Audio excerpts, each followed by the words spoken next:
just making sure that their feathers are neat and tidy.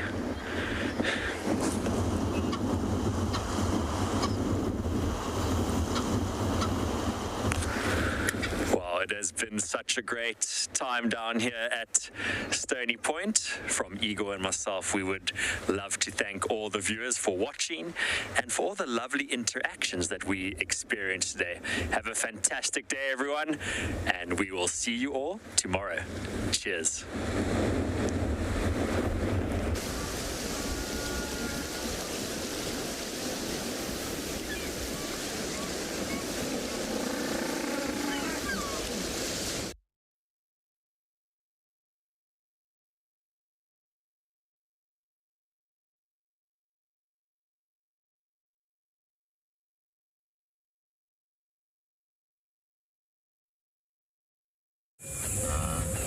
This program features live coverage of an African safari and may include animal kills and carcasses.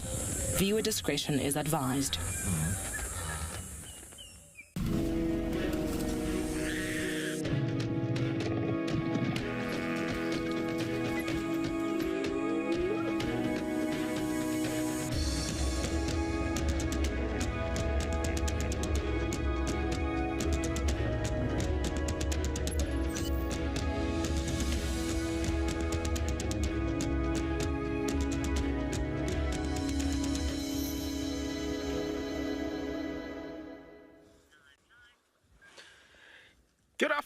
Good afternoon, welcome here on Safari Live, WildEarth. It's such a pretty afternoon. Of course, in front of us we have a wonderful, majestic animal that is really waiting for us. We just come to this road, and the elephant today, he just welcomed us into the bush.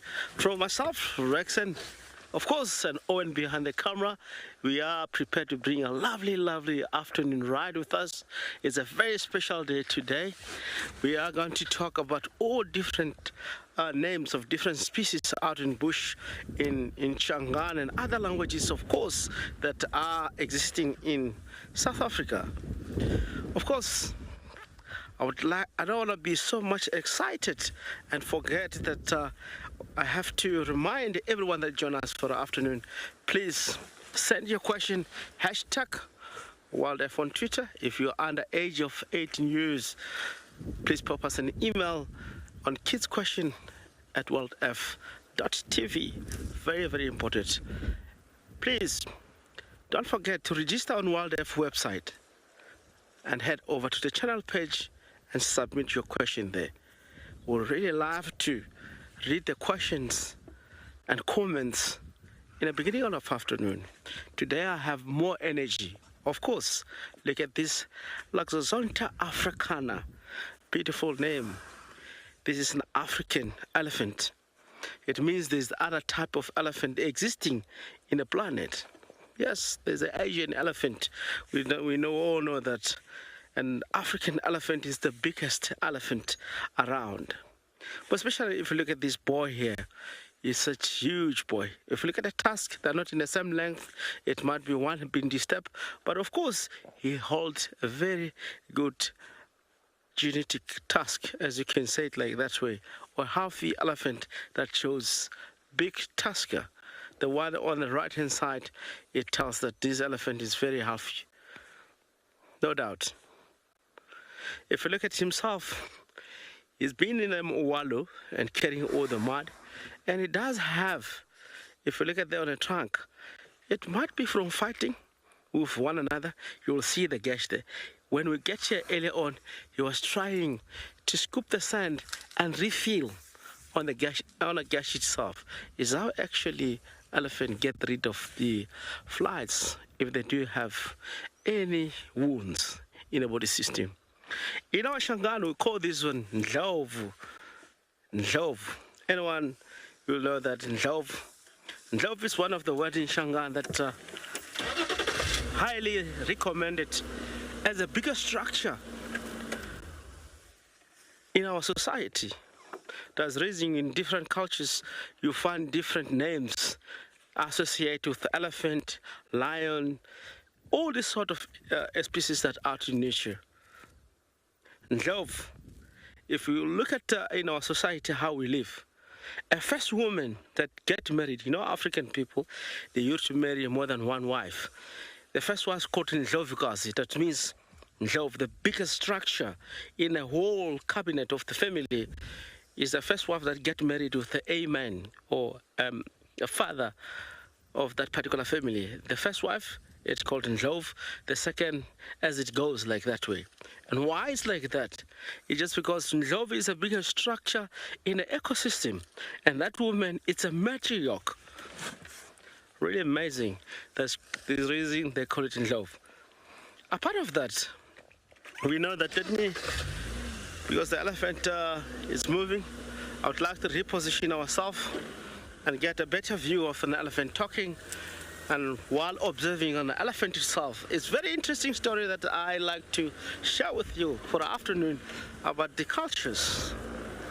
Let me take the position here. He's a little bit grumpy boy, but he's not going to charge, guarantee you. He's just, it looks like he is right to the end of his mass. That's the reason he was in a fight. He does have that gash in the front of his trunk. So all the families, like my family, my surname is Djuma, and there's family that called their surname, second name, called Ndlovu.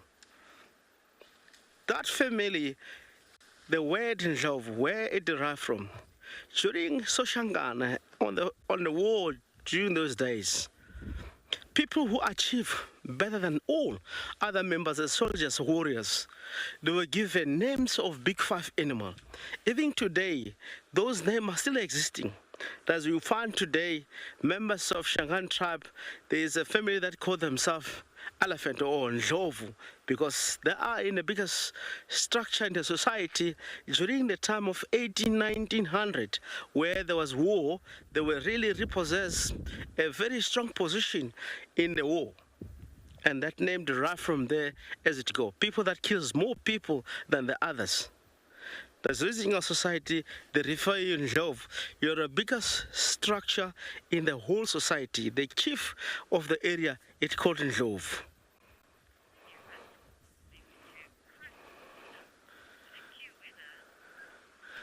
Lovely. While we still look at this elephant, let us look at the different location, how the weather does for the afternoon.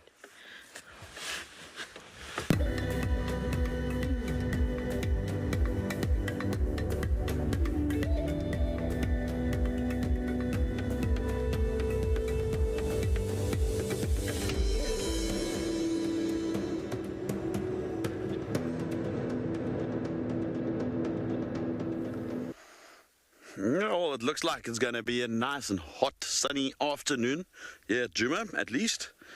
And like I said, we are very likely going to try and head from Waterhole to Waterhole, and might even stay at a Waterhole too. Reason I'm outside of the car here is, like Rexon mentioned, we're going to be discussing some names, some different local names for certain trees. My name is Chris, and on Cam Ops today with me is Craig. And right, so we've had this particular tree a number of times. Ouch, that was painful. We had this a number of times, the buffalo thorn. We all know this tree. And right, I'm going to start the names sort of afternoon off with what this tree's name is in my language, which is Afrikaans, also a South African language. And this is specifically for those who live outside of South Africa who are not familiar with the language. This tree is called the Blinkblaar Wag 'n Bietjie. If you translate that, it means shiny leaf, wait a little tree. All right. Easy to see where the shiny leaves come from. I mean, they've got this top part of it's got this lovely sort of shine to it. And then the wait a little, or Wag 'n Bietjie, is due to these thorns that they have. They've got this very long, straight, sort of spike type of thorn, and then a little hook thorn. And I'll bring a sample over just now for you to see close up. And, you know, if you can imagine walking through the bush and this hooks onto you, you're going to wait a little bit there to get yourself out of it. This actually took me off horseback the one day. I was riding through the bush looking for cattle, and I got hooked, and it literally pulled me off the horse. Anyway, I'm going to come closer there to the dash, and I'll show you what the thorns are like. Right, I'm just going to put it there. And then Craig can actually zoom in, and you can see those thorns. You can imagine if one of those, you can see those very long straight ones, and then at the base of each of them there's that little, let me turn it a bit, no, Craig's trying to focus, there we go. You can see you got that little hook sparklet, hence the name, the wait a little tree, or shiny leaf, wait a little. Sorry, wind is taking it off there. I just got zapped one of those thorns and it's burning like crazy. It's got quite a crazy sting to it when it burns you. This plant can be used. The young leaves can be cooked and eaten as a spinach, even raw.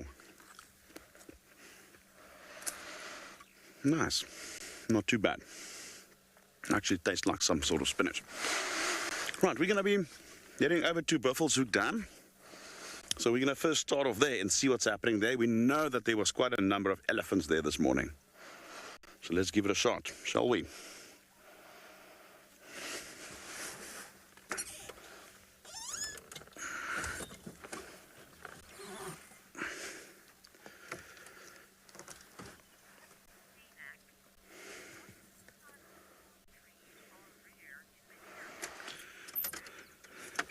Hello there, Finak wants to know what type of thorn trees are rare in the area. Most of the thorn trees that do occur here are quite common.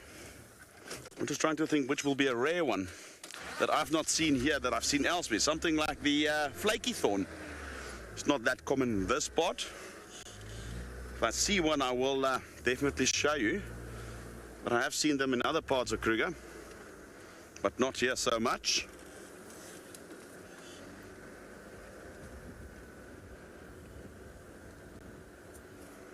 Oh, it's quite hot. I think we should be moving now.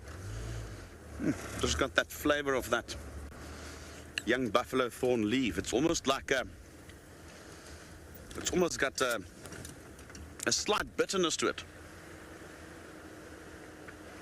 Almost like some of those strong, you know, Italian lettuces, those purple ones. It's almost got a similar flavor to that.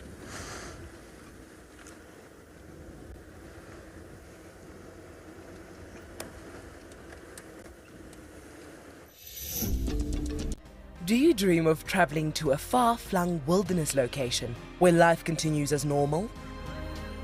A place where you can escape to nature and breathe. If you become a WildEarth explorer, then this could soon become a reality. Subscribe today and stand a chance to win regular travel prizes. WildEarth Explorers, it's in your nature. To have gone through the operation and treatment that I had to have subsequently meant that I lost a lot of energy. And so WildEarth was brilliant to be able to sit down for the afternoon and escape. Being on a live drive at Djuma, just absolutely amazing. To actually be sitting on Djuma Dam is just awesome.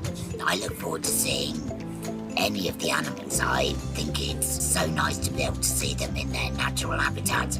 My favourite part for today has been going on a bumble with Lauren. WildEarth has been particularly helpful, and if anyone's going through hard times out there, keep going. You can handle it, and it will get better. The sun will rise tomorrow.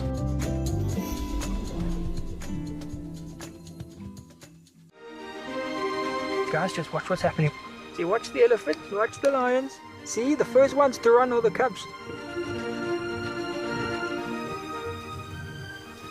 Can you see them? They are right here. I'm not sure how scared you were, but I was quite nervous. But absolutely incredible. Expect the unexpected here on WildEarth daily. Funniest question I've been asked. There have been so many. You can almost do a little anecdote book just on guest questions. Sort of been asked to know which trees do elephants roost in.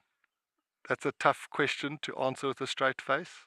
Someone asked me if a windsock was for feeding giraffes.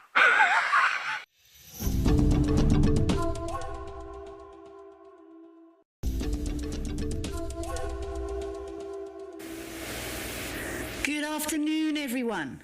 Welcome to Djuma's Dam Cam this afternoon. I'm Kelly and I'm going to be here with you on Dam Cam this afternoon.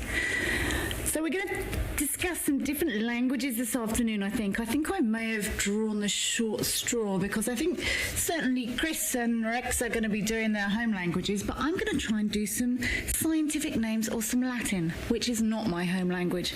So I think Chris has already told you the Afrikaans for the buffalo thorn. I'm not going to try and say it in Afrikaans. The scientific name is Ziziphus macronata, and the closest I can find, Ziziphum actually from the word lotus in Persian, and macronata means prickly in Latin. So buffalo thorn, prickly lotus. So there we go. Let's see how this goes for me. We've had an elephant that's wandered past the back of Dancam this afternoon. I still haven't seen any of our little goslings, ducklings, baby Egyptian geese, whatever you want to call them. So I'm going to ask Chris and Rexon to keep a close eye out this afternoon to see if they've relocated. I think the only sight we've had of any of them, we've seen one adult here. I would be very surprised if the rest of the family had all been eaten, so while it's not impossible, it could be that they've just relocated. So yes, Chris and Rexon, if you could keep an eye out for me this afternoon. I'm missing my little goose family. But other than that, it's been super hot here today. So I would imagine that's either going to mean very little activity because everything is still in the shade and it will wait for a little bit longer for it to cool down before everything comes to drink, or we're going to get lots of activity. It could go either way. It could mean that everything is just so hot throughout the heat of the day. Now it's getting on, it's almost 10 to 4 in the afternoon here. Everything's going to be gasping for a drink, and we'll come down to have a drink. But we shall see. We shall see. I'm having a look around here. We have got a couple of waterbuck here, ruminating quietly in the shade. Look how they're actually framed in the shadow of this tree there. I've actually seen animals before. I've seen impala do it, several different species do it. There'll be a very specifically shaped piece of shade, and they will squish their way into that shady spot. I'm sure it wouldn't surprise me if this waterbuck at the front here gets up and moves backwards a bit to keep the shade. But I shall be here for the afternoon. Please send your questions through to us. We love hearing your questions.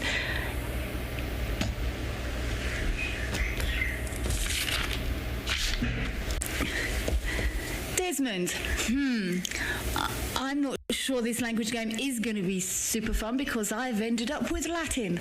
But let's hope it's entertaining to say the least. Please feel free if anyone knows any interesting Latin, or if I get anything wrong or there's a good chance I will mispronounce things, please do not hesitate to correct me. But yes, let's see how we go, Desmond.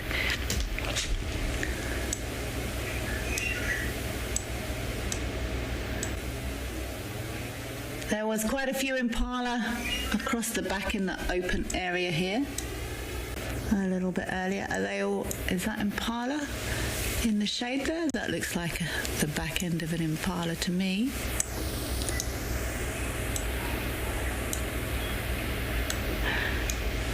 Okay, I'm going to continue practicing my Latin, and I think we're going to go to Pridelands, where they may have some camel horses.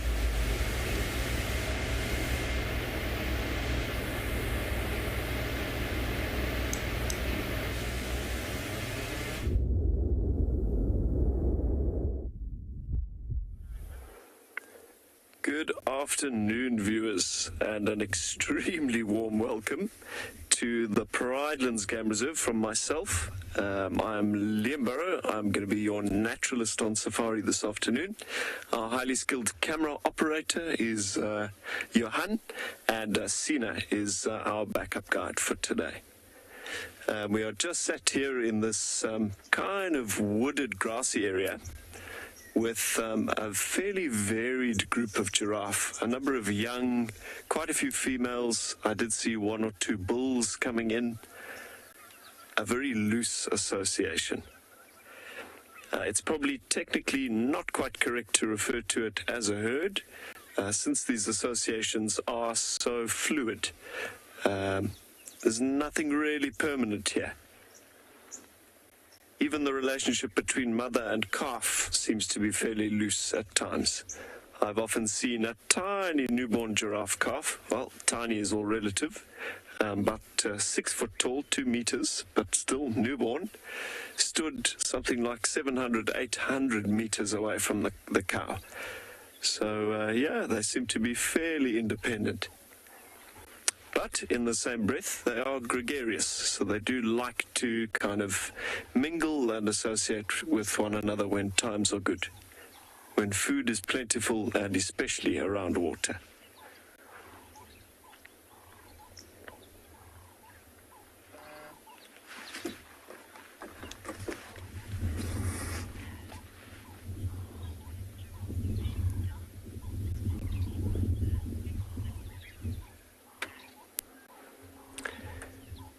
Taz, thank you very much for your question.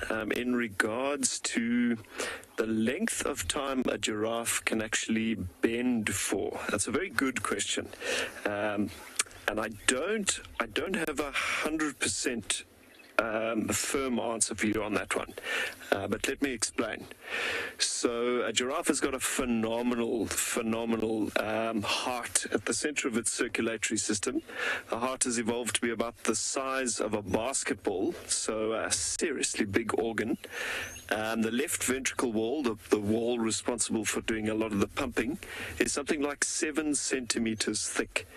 So they are pumping out double the average healthy blood pressure for a human being, obviously to compensate for that ridiculous neck. Now the giraffe sort of spreads its front legs. It's going to drop its head down to have a drink. You should have all of that blood pressure rushing down, plus the force of gravity. And I believe if it was an open system, if it was free flow all the way down those blood vessels, the giraffe would probably faint in a few seconds. But isn't nature incredible? They have evolved a series of valves which restrict the flow of blood down to the brain, as well as something really peculiar known as a blood sponge just underneath the brain. So as the blood comes shooting down, it's absorbed by this sponge and regulated by these valves, almost slowed down a bit, so that the giraffe can actually sort of have a bit of a drink and then lift its head nicely. I do know, though, from tranquilizing giraffes, perhaps for conservation efforts or potentially to move them, they have to give the giraffe kind of just enough drug to kind of relax it and get it under control, but at the same time not enough of this drug to get it completely knocked out unconscious, because if the head lies down for too much time, it will die. So they are very fragile animals in spite of their tremendous size. A very good question. Thank you so much. I hope in some way that's pretty much answered it.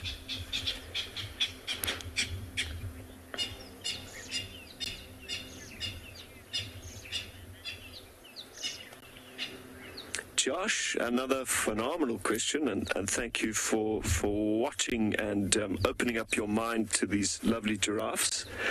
They do, absolutely. So giraffe are herbivores. They feed exclusively on leaves, but I'm sure along the way they kind of nibble on a fruit or a twig here or there. But giraffe's diet of predominantly leaves and twigs is very deficient in certain critical minerals, notably calcium, magnesium, and phosphorus. Those are all elements found in bones. So giraffe, given the opportunity, and I've seen it on a very, very regular basis, will pick up bones, in particular the bones of other dead giraffes. I presume those are the easiest to metabolize, and the giraffe will chew them quite happily. often to the horror of guests on safari who were under the impression that giraffes were herbivores. They don't eat meat, but they do love to chew on a bone. A great question. Thank you, Josh.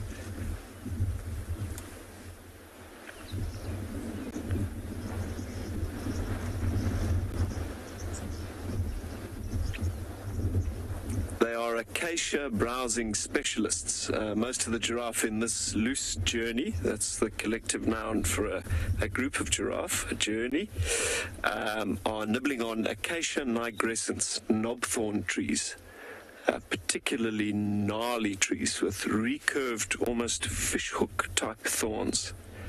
Certainly enough to split human skin that really have you bleeding and in pain if you were trying to trim branches for whatever reason. But the giraffe fairly happily stick their noses in there and even with their tongues strip the branches quite clean. It leads to another amazing adaptation with giraffe. Notably, if you get a close-up view of a giraffe's face, they've got extremely elegant eyelashes, long and bushy, very, very wiry. And we believe those eyelashes have evolved to be extra dense, extra bushy, very pronounced in order to protect those eyes from the thorns of the trees on which the giraffes feed.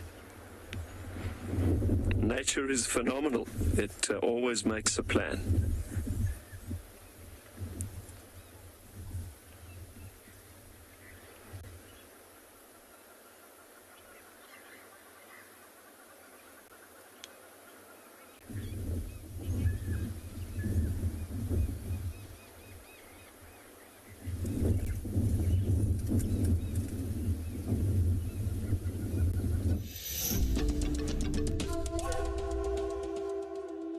When on safari, there's nothing better than an evening spent under the stars chatting around a fire, with the sounds of the wild all around you. If you sign up to be a WildEarth explorer, you can build your own memories by joining our guides for regular fireside chats. Subscription payments can be made by PayPal, credit card, and now bank transfer. WildEarth Explorers, it's in your nature. From the biggest land mammals to the silent and tall crossing the plains, the small burrowers to the waddlers on the rocks and the small creatures in the sea, all things bright and beautiful, all things great and small, our wildlife spans across the world. It's vital that we protect and preserve.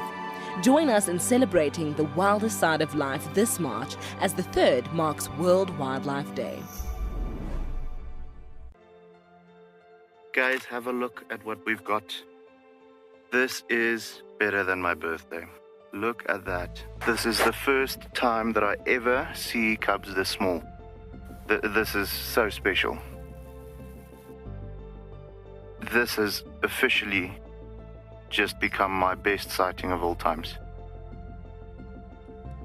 Tune into WildEarth every single day. It's in your nature. I am an outdoor photographer, a wildlife filmmaker, and a conservation storyteller. Penguin Beach is going to offer us this really unique opportunity to watch and pick up on the smallest of details in the penguins' lives. It's going to allow us the time to really get to know these penguins well, get to know their story, and get to interpret the little finer details and share that with you with a live TV show and get you to fall in love with penguins.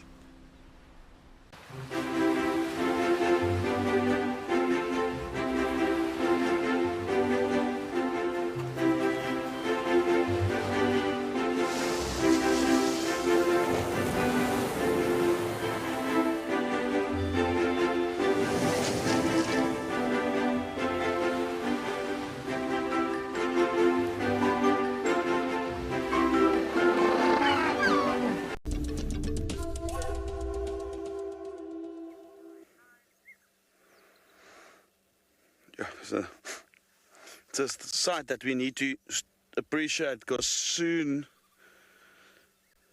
our kingfishers, the woodland kingfishers, are going to start move northwards. So we want to enjoy every single bit of them around.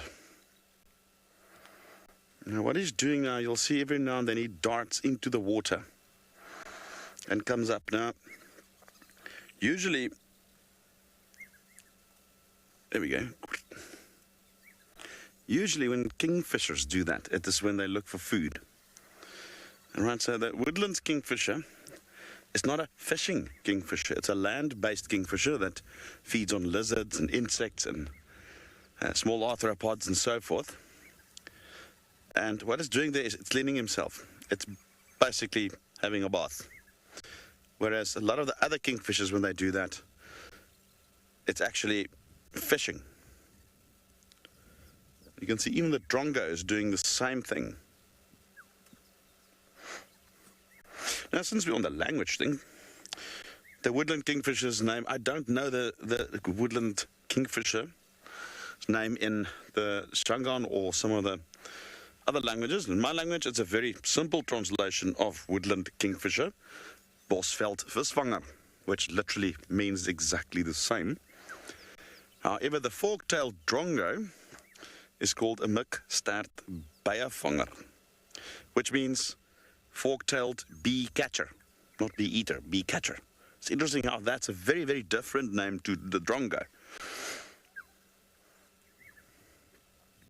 The thing is, a lot of our Afrikaans name for certain animals was derived from Dutch, where certain families of, for instance, birds, the names of those type of families occurs in Europe as well, and we just use those names. However, there's a lot of birds in South Africa, for instance, that were not known to the European world when they started moving into these parts of the world, and therefore we had to come up with names.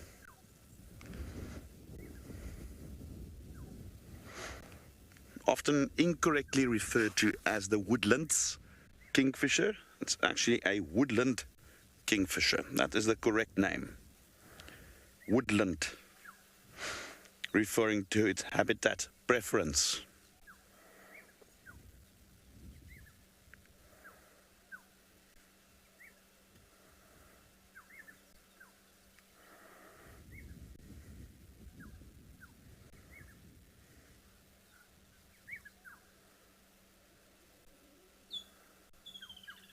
There we go, here's another one calling.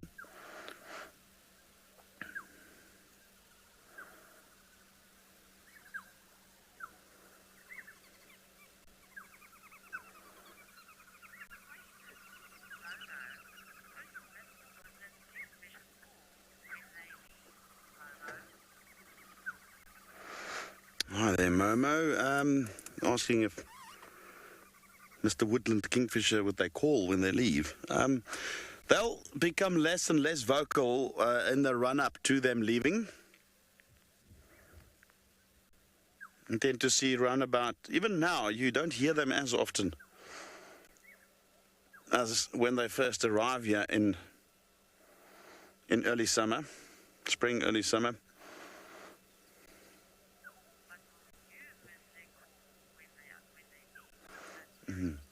And I think your question was rather whether I will miss their call. And absolutely. As you might have remembered, I did mention a couple of weeks ago, my previous shift, that this is one of my favorite birds where, you know, it's for our entire family, it's got some significance. It was my late uncle's favorite bird. And so every time I hear that call, it sort of reminds me of my uncle. And anyway, that's a different story for a different day. So yes, I will certainly miss their call. But fortunately, it's only for a few months. We only have to wait out the winter, and then we'll get to hear it again.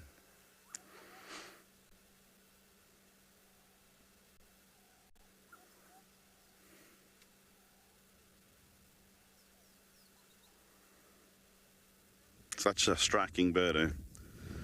That electric blue coloration, it's just beautiful.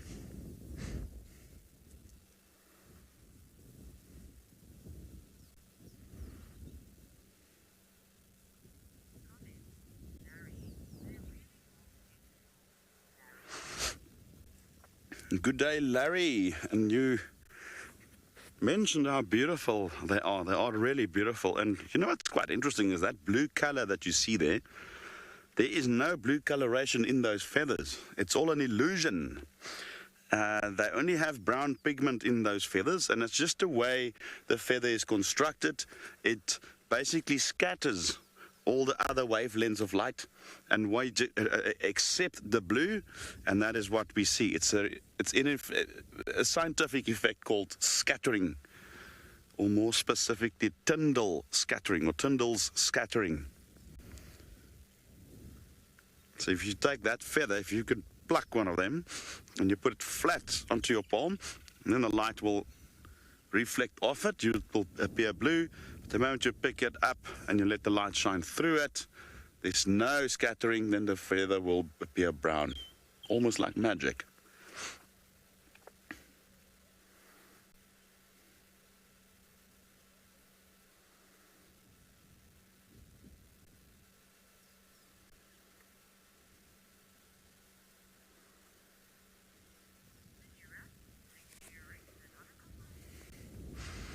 Right, we'll probably stay here for maybe another segment, and then we'll head to another spot. But let's head over to Rex and on his bumble.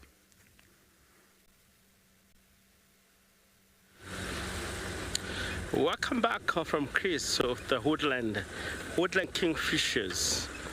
Really beautiful also. We call it Ncholo Luane in Shangaan.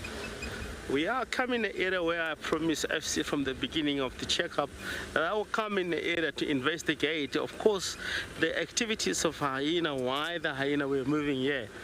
Early this morning, late, around time to close down, we came in this road. I can observe more hyena tracks also in the area. Most of them, they're coming this way and heading in the way where I'm going. And I believe later on, when we were with the elephant, I've seen tracks of a leopard, and the hyenas look like they were in the area. I still have to take a look in this road and tell me exactly what was going on. I can still see here, these hyena tracks are all going into the thick bush here. But what tells me, because I came close to the area and turn around, I can see tracks look like a young male leopard that were in the area and moving straight east towards quarantine, which later on we'll investigate quarantine west along the drainage line and see exactly what happened there. It tells me the two hyena that Chris have spotted early part of this morning safari, they were part of this hyena, they were moving here.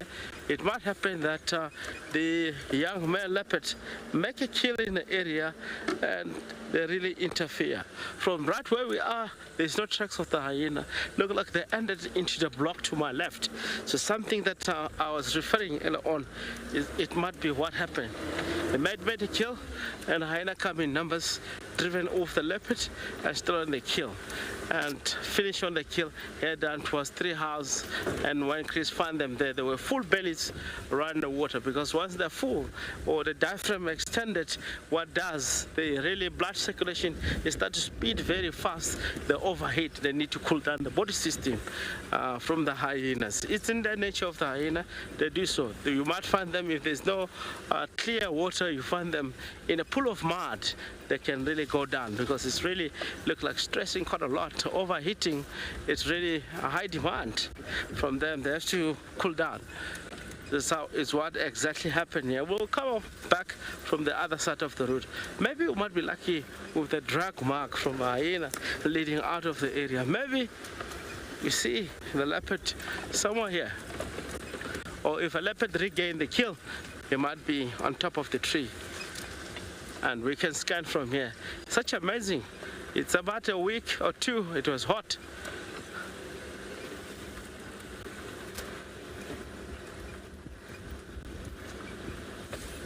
John, let me take you very close to all species in nature. You have to reconsider colors. If you look at the zebra, the body regulation on zebra, 100% good. Black, white shadow stripe. It really, white color reflects, black absorbs. So it regulates the body perfectly. That's the reason you may find zebra in a very hot day, grazing, walking, because the body system itself, it regulates due to the colors that they have. The white will reflect and the black will absorb, and it will never ever overlap one another. It won't go to such a rate that if it's too hot, it suddenly gets very much hot. If it's cold, it gets more cold. No, it will be average. So that is one of the species that I really know to my best. Species that have white color, white and black color, is the best species to regulate when it comes to heat in the surrounding. Unlike elephant is very dark looking color, gray, black. It absorbs quite a lot of heat. That's the reason they really visit waterhole regularly now and then, especially in a hot day like today. You find them the most. If I want to prove you, we can go 1 or 2 waterhole. You may get to see elephant wallowing, or in the mud, wallows. They will be busy cooling down the body system because of the heat. You'll never ever see zebra doing that. You never ever see a zebra lying down inside water for cool down the body system.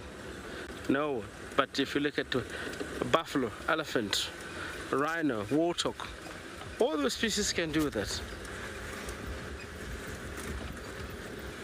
Just checking on the ground at the same time, talking to you, and remember and memorize all the species that might be the perfect to regulate the body system.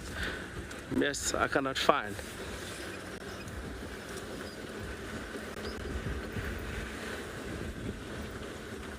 It's very interesting. I mean, all of that, if you study about how body regulation of all different species does.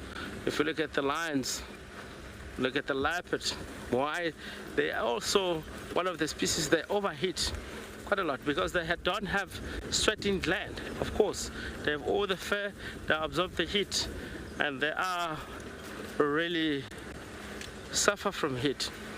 Look at the impala, which their bellies are white, similar color, slightly similar with the lions, but you'll never ever see them the way the lions have pressurized by heat. They will be somewhere underneath the shadow, lying down and move. Even it's hot sometimes, you can't see impala moving because it helps quite a lot with the color white that it does. That's the reason if lions, of course, in a very hot day, you'll get to see lion lying on his back and allow the whitish color underneath the belly to reflect because it will be absorbing more heat. It's very important to all of us. Try to follow up on that. If you see a lion doing that, you know that lion is back, it's too hot. Try to reflect the color. Or observe and study about them. You'll be able to see color. Even a leopard is the same. And then the belly is white, it helps to reflect the light, the heat actually.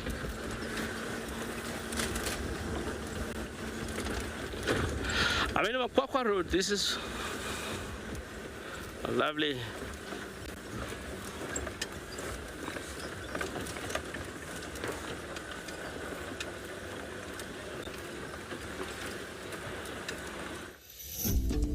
peaceful surroundings, the nature. It's not something I can get in my homeland, so it's wonderful to be able to be live, with you guys and feel like you're actually there. If you want to go on safari with a WildEarth guide whilst honing your bush knowledge and of course featuring in one of our shows, then head over to our website. With wild dogs, wonderful, absolutely wonderful. We don't always get to see those, so that's just been amazing. Sign up to be a WildEarth explorer and you could be making your first ever on-screen appearance. I wanted to be part of the support of WildEarth. It brings so much to everybody, and everything has brought so much to me, especially, got me through some difficult times myself. I found WildEarth shortly before I was going to go through some things in my own personal life, and it's what got me through, and I know that's a story for many, many, many people, so it's important to me to provide support to that.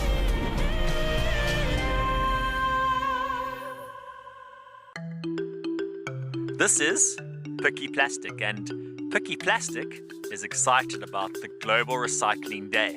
Recycling plays a big role in the WildEarth environment, from protecting the penguin colony at Stony Point by cleaning up the oceans, to ensuring that the safari team reports littering and recycles within the camps. Join WildEarth and be a part of Global Recycling Day on the 18th of March 2022.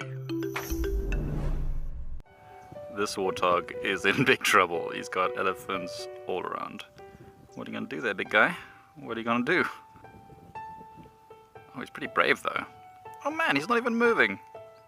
Look, that elephant is trying his best, but that warthog ain't budging. That's madness. That's so funny. And we have a winner. The warthog wins the standoff. Expect the unexpected here on WildEarth Daily. It has been a wonderful privilege to identify one of our key characters here at Penguin Beach, Pepper, with a very, very distinct facial patterning, as the name would suggest, very peppered and speckled belly. I'm really looking forward to seeing what this penguin does over the next few days and months. Because of those unique markings, it's going to be really, really cool to watch it as it moves around the penguin colony here at Stone.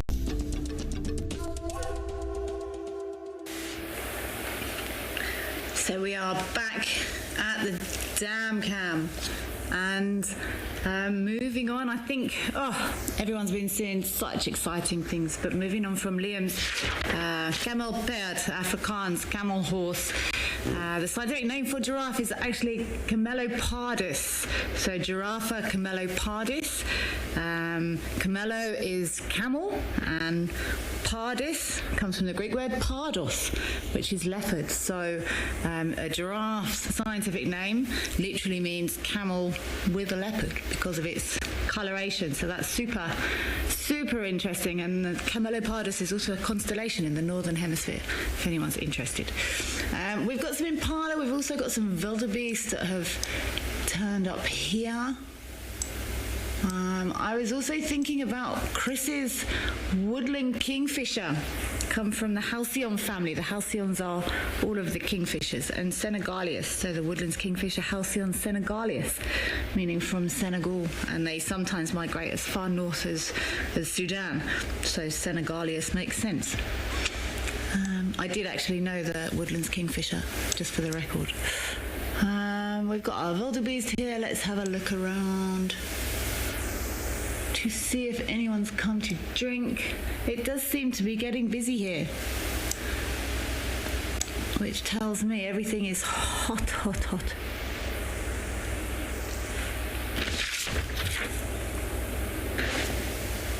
Hey, we've got some warthog down here.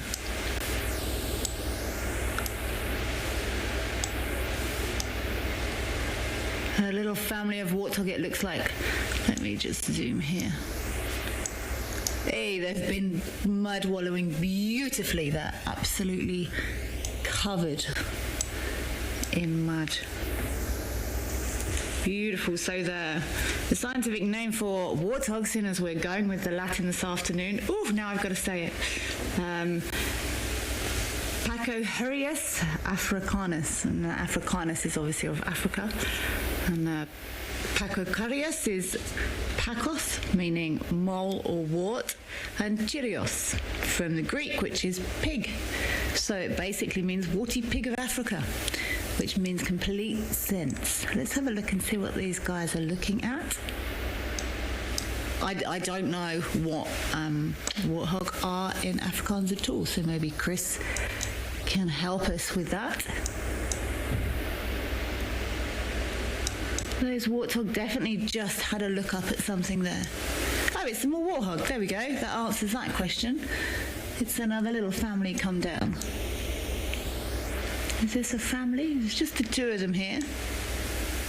Let's see if they've also been for a wallow. Yes, they have. I wonder where they're getting this beautiful mud from. This is proper. Oh, look at this guy having a scratch. Oh, lovely, lovely. This mud to me has not come out of this little pan on the scratching his bottom on the log. This mud to me hasn't come out of this pan on the left. That looks a bit too watery to produce such beautiful wallow mud. I know wallowing's been a bit of a theme here at Djuma, and we've had various people in and out of mud wallows on a fairly regular basis from what I've seen. Where did those warthog go now? I think these warthog have the perfect idea. It's very, very hot, and of course this mud acts like a sunscreen. So lots of our animals will do it. Our hyenas we saw the other morning, they were splashing in the water. Not so much of a wallow, but certainly a cool down. Ooh, is my camera work going to be sufficient? See how nervous these warthog are. They're walking, stopping, and this adult, hey, can I keep up? Very nervous. Lots of predators come to these water points and they might be resting in the shade. They know all the prey species are going to be hot and everyone's going to come need to drink. So they're right to be nervous. But yeah, this mud, beautiful sunscreen, also suffocates ticks and bugs and mites on their skin. So as the mud goes hard, all those bugs and things will suffocate, and then they'll go to a nice post, just like the one in the middle of the screen there, or one of the fallen over logs on the side, and have a good scratch. I do enjoy watching animals have a nice scratch after they've had a good mud wallow. I've watched a couple of times trees break. Sia, yes, although they're nearly making a run for it. Yeah, that's a warthog thing. Look, they're too nervous to drink. They haven't had a drink yet. So they're not making a normal warthog style run for it. I can't keep up. But they're very nervous. You see, Sia, they're nervous. They're not completely disappearing. But that's because there's no vehicle there. This is what's lovely about Dam Camp. So we can watch these animals without having any impact whatsoever. They don't even know this camera is here. So you're completely right. I'm going to speed up a bit and see if I can keep up with these warthog. So you're absolutely right. That's why these warthog aren't running away. But as a rule, they are very nervous. Do they want to? I can't work out if they want to go in for another dip or if they want to drink or thinking. Am I? Not sure. Sniffing. You can see that nose going all the time. Nope, not happy. They're going to carry on up and down this bank here. I can't work out if they want to go in for another dip, which sounds like a fabulous idea, or if they want to actually drink. But they're covered in this beautiful thick mud.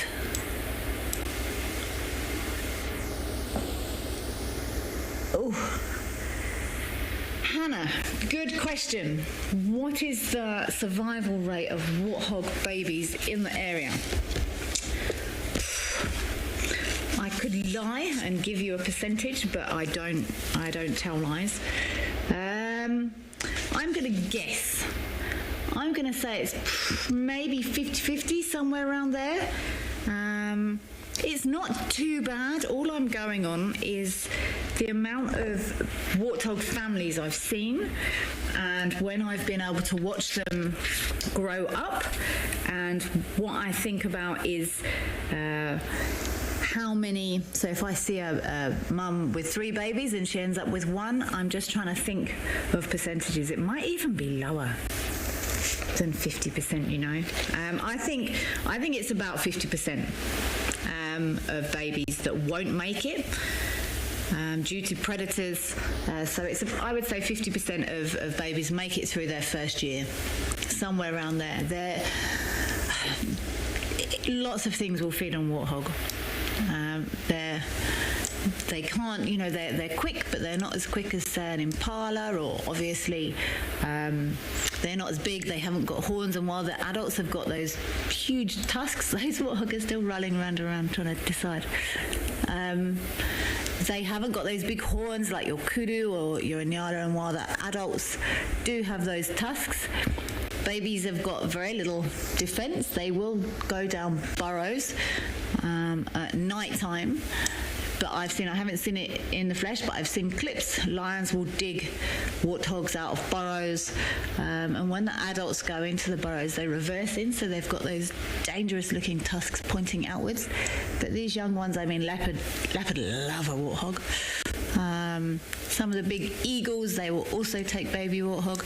So yeah, they don't do brilliantly. I reckon about 50%.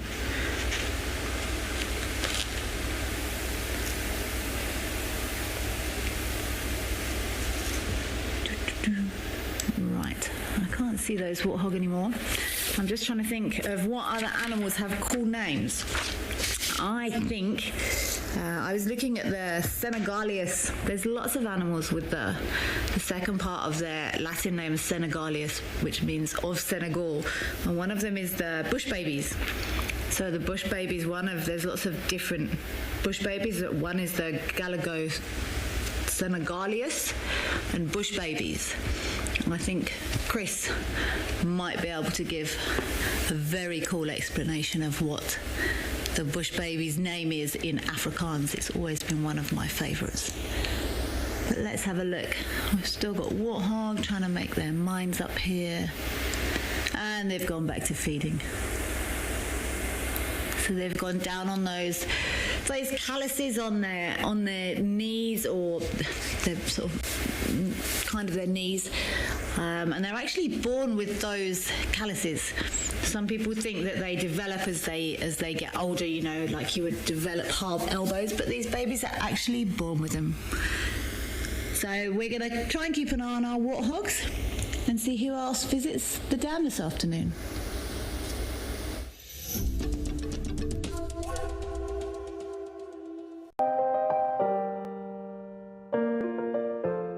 Wildlife can be mysterious in many ways, but most animals do leave behind clues to tell us where they've been and what they've been doing. Anything from fallen feathers and fur to footprints and even poo can tell us a story. It just takes a little practice to know what to spot, where to search, and to work out what's been going on from the evidence we find. Sign up to be a WildEarth explorer and join Rex and Tessa around the fire as they talk about reading the bush newspaper. Straight after the sunset safari on Sunday the 27th of February, you will have the opportunity to pick the brains of two incredible naturalists, and who knows, you may learn to be a nature Sherlock yourself. WildEarth Explorers, it's in your nature. The Endangered Wildlife Trust is among Southern Africa's largest and most established non-governmental conservation organizations. Our strategic vision centers on saving species, conserving habitats, and benefiting people. In 2021, the EWT secured habitats, reintroduced African wild dogs and cheetahs into reserves across Southern Africa, and created vulture-safe zones to reduce major threats to vultures, such as poisoning and electrocution. On the 3rd of March 2022, we celebrate World Wildlife Day under the theme Recovering Key Species from Ecosystem Restoration. Standing strong alongside our partners, donors, supporters and friends, the EWT staff have achieved remarkable gains for conservation. Thank you for helping us protect forever together. This is incredible. Looks like vivid monkeys do sometimes go for swims. I heard something splash, but we couldn't see what it was in the long grass. Now I just saw that thing swimming there. This is incredible. I hope it gets to the bank. There are crocodiles in this dam. And it looks like, you see that monkey climb up into the tree? Wow. Expect the unexpected here on... Now, Craig and I just drove past here and we were trying to figure out what this track is. In fact, while we were driving, we just saw the sequence of tracks and we reckoned it might have been lion or leopard. But on closer inspection, we had to strip it down. Again, there's no 3 distinct lobes there. I'll show you a leopard track, which is right next to it, what I mean by that. very distinct claws, and then that sort of bean kidney-shaped side toes, suggesting it's an hyena. There's not a lot of tracks going forward. You know, it's been driven over, but it's always worth a check. So if you look at this track here, you might not be able to see a lot of it. But yeah, you've got the pad there, and then 1, 2, 3, 4 toes. But in this pad, a much more triangular shaped pad. This is not a very clear track though. But here you have the 3 distinct lobes in the back, which is a young female leopard moving that way. But that's not why we stopped. This was a very fast moving hyena. You can see the track is not very clearly defined. A lot of sand's been kicked up, so it's gone that way. Interesting, Kelly's asking earlier. Remember, she had the baby that she said, and she wanted to know if I know the Afrikaans name, and it is called a nagapi, which, if you translate it, night monkey. And then they are primates. They're not true monkeys, but they are primates to a certain extent. Well, they are primates. Night monkey.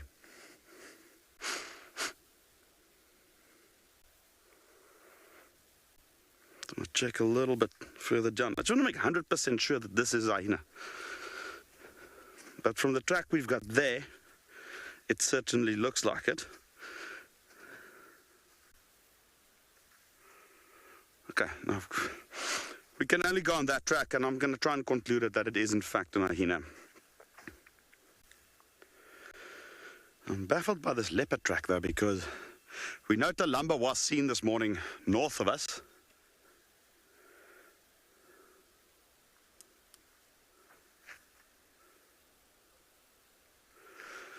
But she's gone into Buffelshoek. Anyway, we're going to continue towards another dam, perhaps. So let's head over to Liam with a creepy crawly.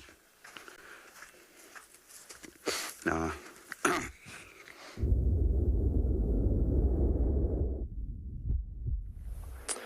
So, viewers at home, our safari into the small this afternoon, in the heat of this summer afternoon, has revealed a bit of a gem in this Limpopo landscape.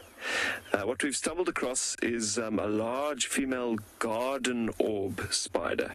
So garden orb, not to be confused with the golden orb. The golden orb is a member of her family, but a garden orb with a very almost diamond-shaped scalloped abdomen. It's got those lovely points around the edges, and she's successfully captured quite a large locust. To put that into human perspectives, it would be like trying to eat something larger than your body, perhaps an entire cow. So I think she's probably trapped this locust in her extremely strong web. Remember, 70 times stronger than steel by volume. It tangled him up in her web. She's run over, produced a special, different kind of silk, a wrapping silk, which she's placed all around this locust's body, and then she's injected it with her venom. Now, the venom will kill the locust, that ends its life, but it also turns the locust's inner contents, all of its bodily fluids, all of its organs, into a nice soup, which she can actually then sort of syringe out of its body. She doesn't suck it out with her fangs, as many people believe. She actually has a little mouth with mouth parts behind the fangs, so she'll mash up, she'll damage a bit of the locust's exoskeleton, and then actually start to drink those fluids off of the surface. Really, really phenomenal. Something also which is quite interesting in this web, and I'm going to point into the frame with a blade of grass, just above the spider's abdomen there, you see that slightly zigzagged piece of silk, and below, tangled on the grass there. It's a little bit damaged. I think potentially by the approach of this locust, but that thick zigzagged silk is referred to as a stabilimentum. We don't 100% know why spiders, and specifically these garden orbs, produce this stabilimentum. It was originally thought that it was used to stabilize the web, hence the stabiler in the name. So almost like a shock absorber to help kind of keep the web springy in the wind. A second theory is that it makes the web a little bit more visible to things like birds and perhaps antelope that would be passing through. Hopefully they would spot that zigzagged stabilimentum, and it would prevent them from walking straight through the web and totally obliterating it. Again, we're not really quite sure. As with so much in nature, we have opinions. Mindy, thank you so much. I'm so happy to hear that you find her gorgeous. I think she's gorgeous as well. So many people see something like a spider and immediately a door just closes. They're not interested because it is perhaps a slightly creepy looking thing. But if you can look beyond the kind of 8 legs and the sharp venomous fangs at the front, there's enormous beauty to this creature. If you know where to look, there is beauty in every living thing. In every blade of grass, in every bird, fish, mammal, reptile. Except perhaps a baboon.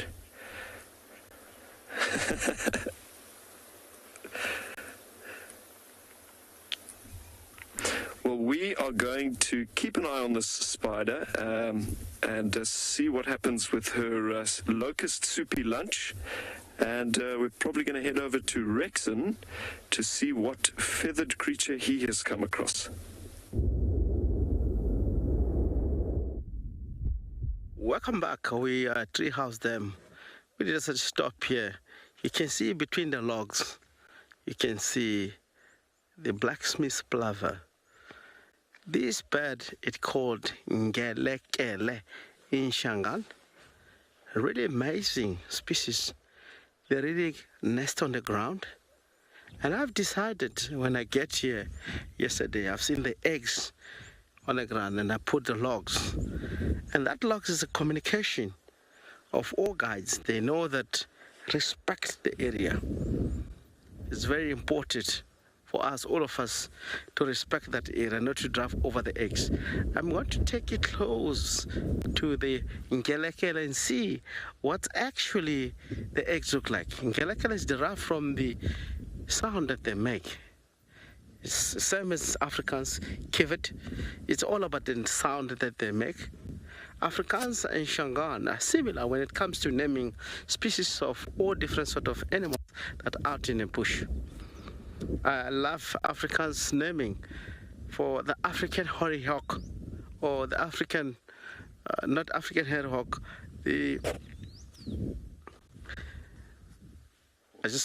hawk eagle, African hawkie, is a Jagroot arends. That means big hunter. The African hawkie eagles that are found in the area, if you're lucky enough, we'll be able to really show you. It's just amazing. Let's take a close look on the Ngelekele eggs, how it look like. I'm going to be taking you straight close to the area.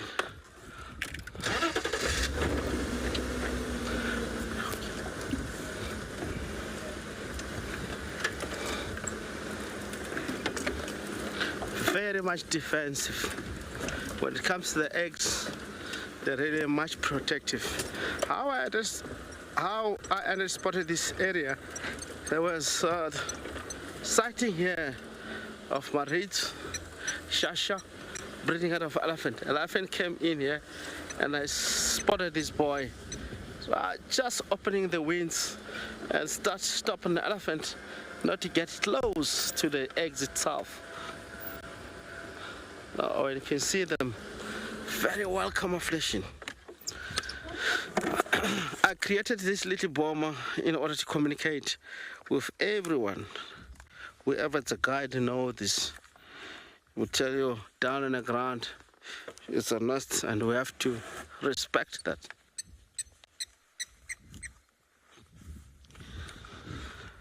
Wow.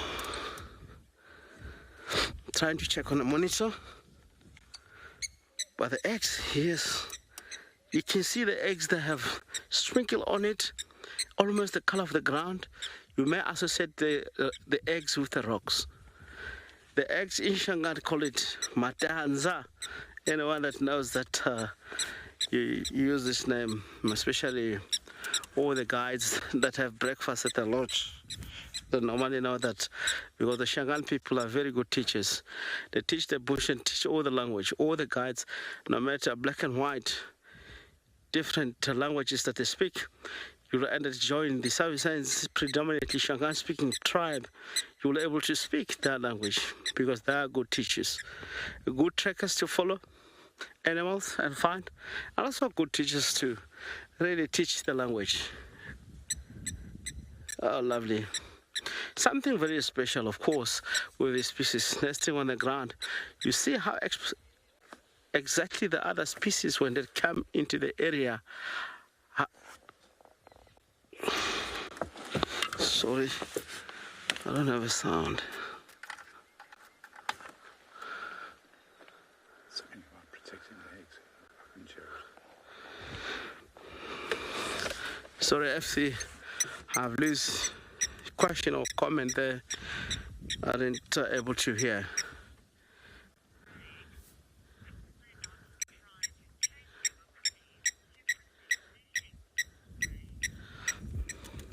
Craig, very good question. Let me get to Craig and answer the question. The problem, Craig, this species is not the first time laying eggs and vehicle getting to the point. It's number of years.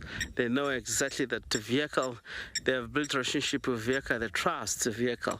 If an elephant comes, you will see how they behave. They will really drive the elephant away from the eggs itself. But because they've seen vehicle, and we have done this, as we have done that, it's a very good sign that we are protecting the eggs, and they know that human beings are here not to interfere or try to scavenge the eggs. Otherwise, if I come on foot, it will be a different scenario for this species. They will react in another way. Coming with the vehicle, they have a trust of the vehicle. Because what we do in most cases, what we try the best, not to interfere with wildlife moving in the area. Even they view them without disturbing them. So they build the relationship. That's the reason we can find leopard coming close to the vehicle, elephant, buffalo, lions, because they're really, even these species of birds, because they're really next in the ground. It's not the first time they've seen human being come in an area and they never ever interfere. So they have that trust. If something gets here, you see how angry it will get. If a leopard gets here, of course, you will try to fool a leopard.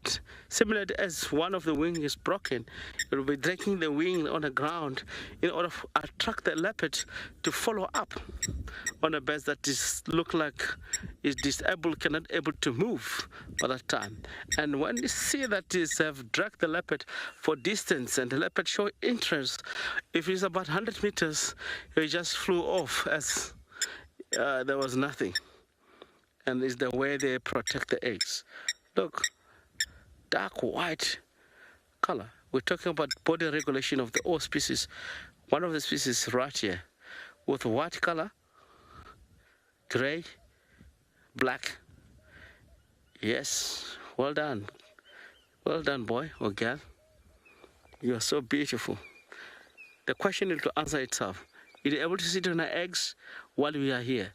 If there's other species that cannot do that because they have no trust. The reason why we come close, you walk away. You know that rely on the eggs that are more camouflaging. But if you come back and sit on the eggs, you trust the vehicle, you show us where's the eggs, with the belief that human being not going to interfere. Yes, of course, we're not going to interfere. They know that. Thanks for all species that are out in the bush and they have trust of human being. Lovely. When you come for body regulation, it's one of the best here.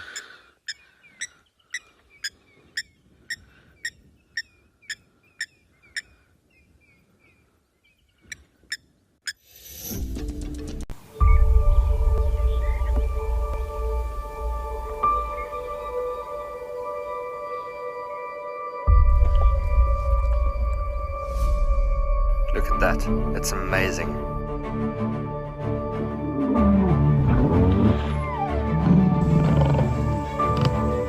Wow. Hey. And 5, 4, 3, 2, 1. Live. Oh, that's cool. Just in there. And the black mamba's going up the tree and the mongoose is attacking it. She's gonna pounce again.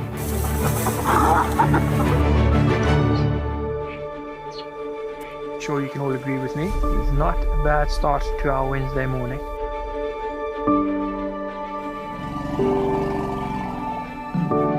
Something that I have never seen before in my entire life that you are now watching live. Look at that. It's just beautiful. Fantastic display by a little herd of Springbuck. How is this view? My heart is in my mouth, everybody. Amazing, they've locked their tusks together. You can hear the cracking branches.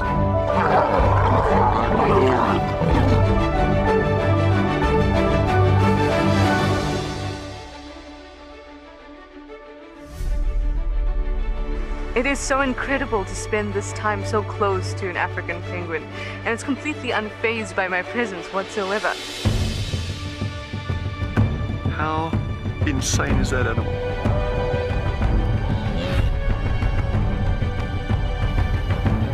Amazing.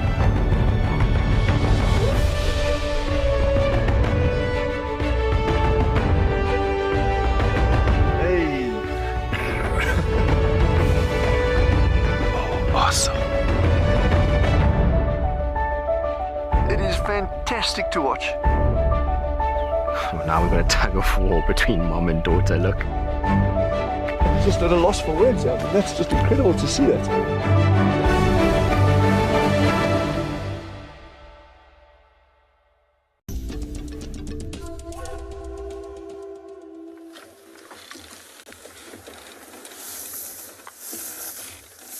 A magical interaction with 3 young elephant bulls. I would say all 3 of them below the age of 20, grazing quite happily in the baking afternoon sun. We may just pull forward ever so slightly. I see 2 of these bulls just jousting a little through this bush. Hear their tusks clacking.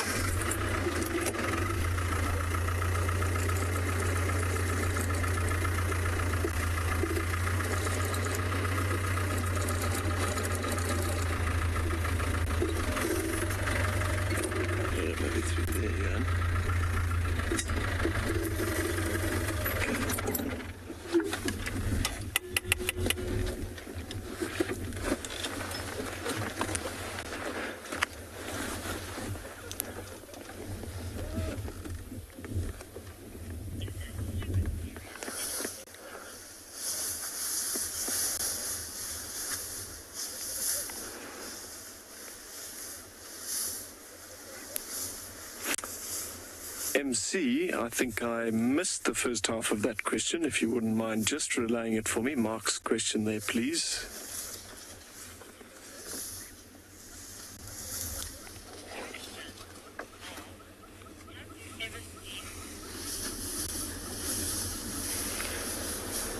Mark, my apologies there. Thank you very much for your question. Fights that become very, very serious between bulls are actually remarkably rare. I have been fortunate enough to see bulls really going at each other on 1 or 2 occasions with enough force to actually snap tusks. The vast majority of elephant conflict is resolved with intelligence. The bigger bull wins. They kind of walk towards each other, raise their heads, size each other up, and the lesser of the bulls is often quite happy just to back down.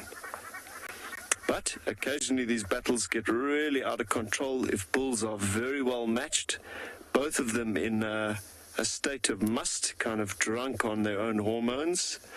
They will smash tusks, they will punch holes in each other's bodies, and occasionally it can even be fatal.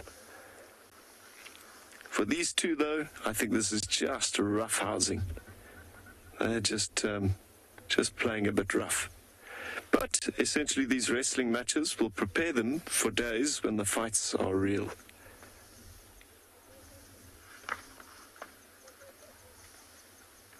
A phenomenal sound. I'm sure you can hear those tusks clacking together. The tusk is essentially a tooth. It's a modified incisor, a lateral incisor. Admittedly quite a bit stronger than a human tooth. You couldn't do the stuff an elephant does with its tusk, with one of ours. They've got a lot more dentine, quite a lot more enamel, thicker, denser, stronger tusks. But still, as I mentioned, they do break them, and occasionally we do pick up small to even large pieces in the bush.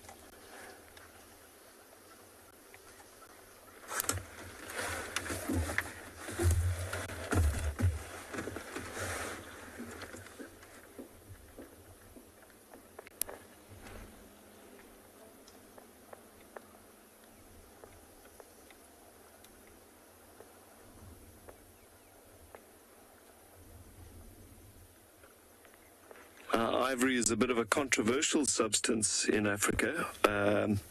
Obviously, in some parts of the world, it is in quite high demand for its properties when it is carved. I will admit that it does carve beautifully. It carves into all sorts of wonderful shapes and all sorts of things. But the unfortunate reality is that the only real way to get a full elephant tusk is to kill an elephant. So attractive trinkets are perhaps quite a bit less attractive when you keep in mind that an elephant probably gave its life to provide. So if you ever are traveling somewhere in the world where ivory is for sale, please avoid it. Don't purchase it, and the killing of elephants, illegal killing, will go away.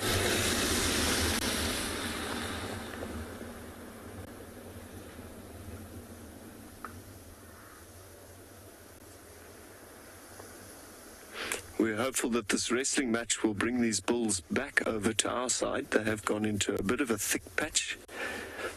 Johan is doing everything he possibly can to keep them nicely framed up there, but it is a seriously challenging subject today.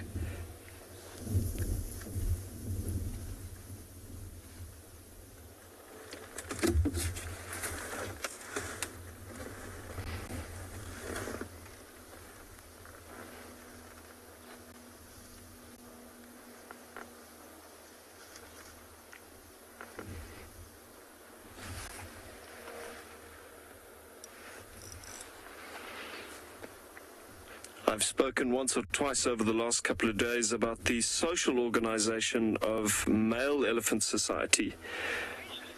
We know so much about the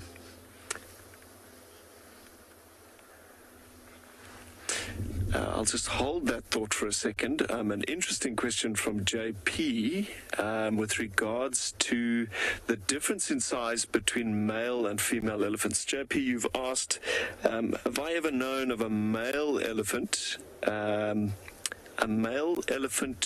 becoming at full size smaller than an adult female elephant? That's a very, very good question, JP. Look, so all of our literature tells us that elephant bulls in Africa, the maximum size would be anywhere between 6 and perhaps in real extremes as much as 8 tons. Elephant females could be as small as half of that size, 3 to 4 tons, 4 being a very, very large cow. I don't want to say no, because in nature, kind of aberrations or unusual things are never really that impossible. So it wouldn't surprise me if it were possible for a male elephant to be able to develop dwarfism, or not develop dwarfism, but to be born with the genetics that develop dwarfism. And that could possibly leave him smaller than a female. A very good question. Thank you, JP.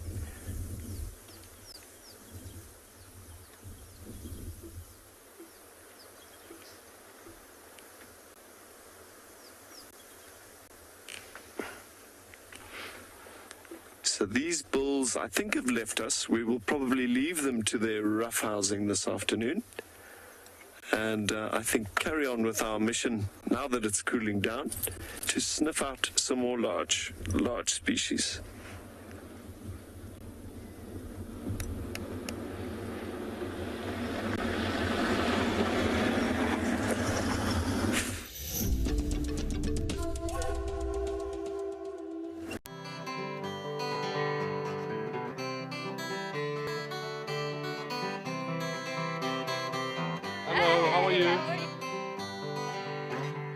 We baba swatike emsabeni we baba babansati banhlupha we baba abafika endlini yami awungathi bangafike kathitimela we baba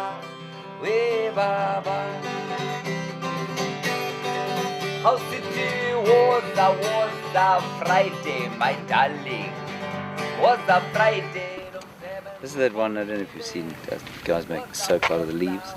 Yeah. Hey, my sweetie, was a Friday.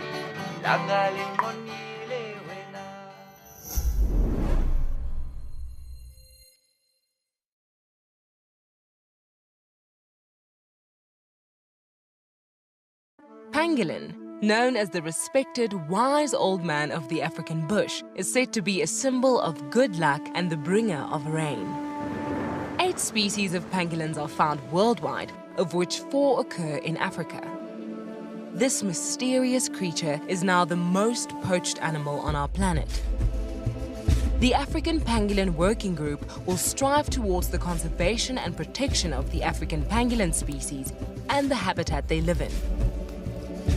The African Pangolin Working Group has been mandated by the Department of Forestry, Fisheries and the Environment to assist and support with the retrieval, release process and the research of pangolins in South Africa. Each rescued pangolin is assessed, treated and rehabilitated by an experienced team of veterinarians and rehabilitation specialists. We can ensure the survival of the species. Together, we can make a difference. It's a legless skink, but I'm trying to identify this snake that's come out. Oh, no ways. It's decided to leave. Go off the road, making way for it, and then we'll carry on.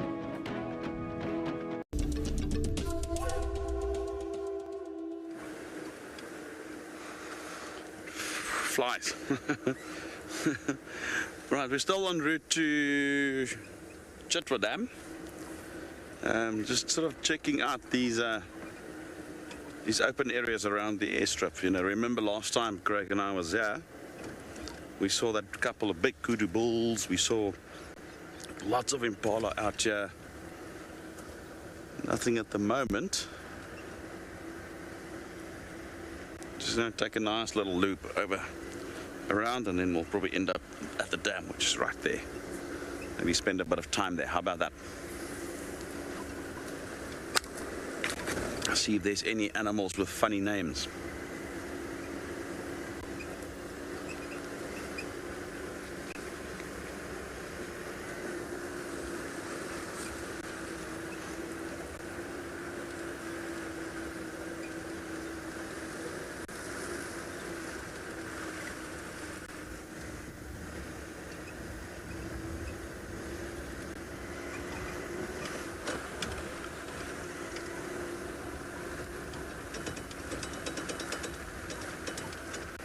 Hi there, Randy. Randy wants to know if I've seen many pangolins in my lifetime. Yes and no. Up until early 2017. All right, to give you an idea, I started guiding in 1999. So from there until 2017, I saw a total of 3 pangolins. Up until then, and 2 of those sightings was the same animal, just the morning and then the afternoon. So It was 2 different pangolins I've seen in nearly 20 years at the time. 18 years, 17, 18 years of guiding. Then I went to the Kalahari, and the 2 winters that I spent there, I probably saw more than about 30 pangolins. It's just that area with the sand and the way the pangolins sort of react in winter time. They come out, they become diurnal, they're easier to track compared to here, much easier. It just allowed us to very effectively track them, find their holes where they're sleeping. Then in summer you would wait there, even if it's late at night, but you'll wait there with the kids. Eventually they'll come out and you get your pangolin. It was almost like clockwork. So if you are ever in South Africa, that is a very good area to look for pangolin. Out here the density is slightly lower, but it's also the terrain makes it a lot more difficult to track. They don't leave, even in the Kalahari, they don't leave a very clean print. You know, you really still needed a skilled tracker in order to track the animal for you, or at least if you yourself a tracker. In that sand even, it wasn't easy to track them.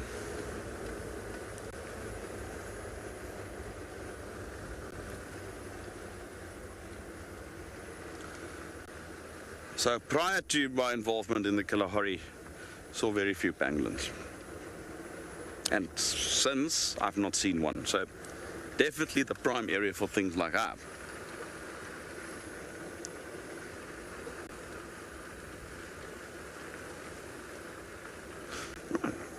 Yeah, so we are still en route to our waterhole. Let's go over to Kelly, who's found a green bird.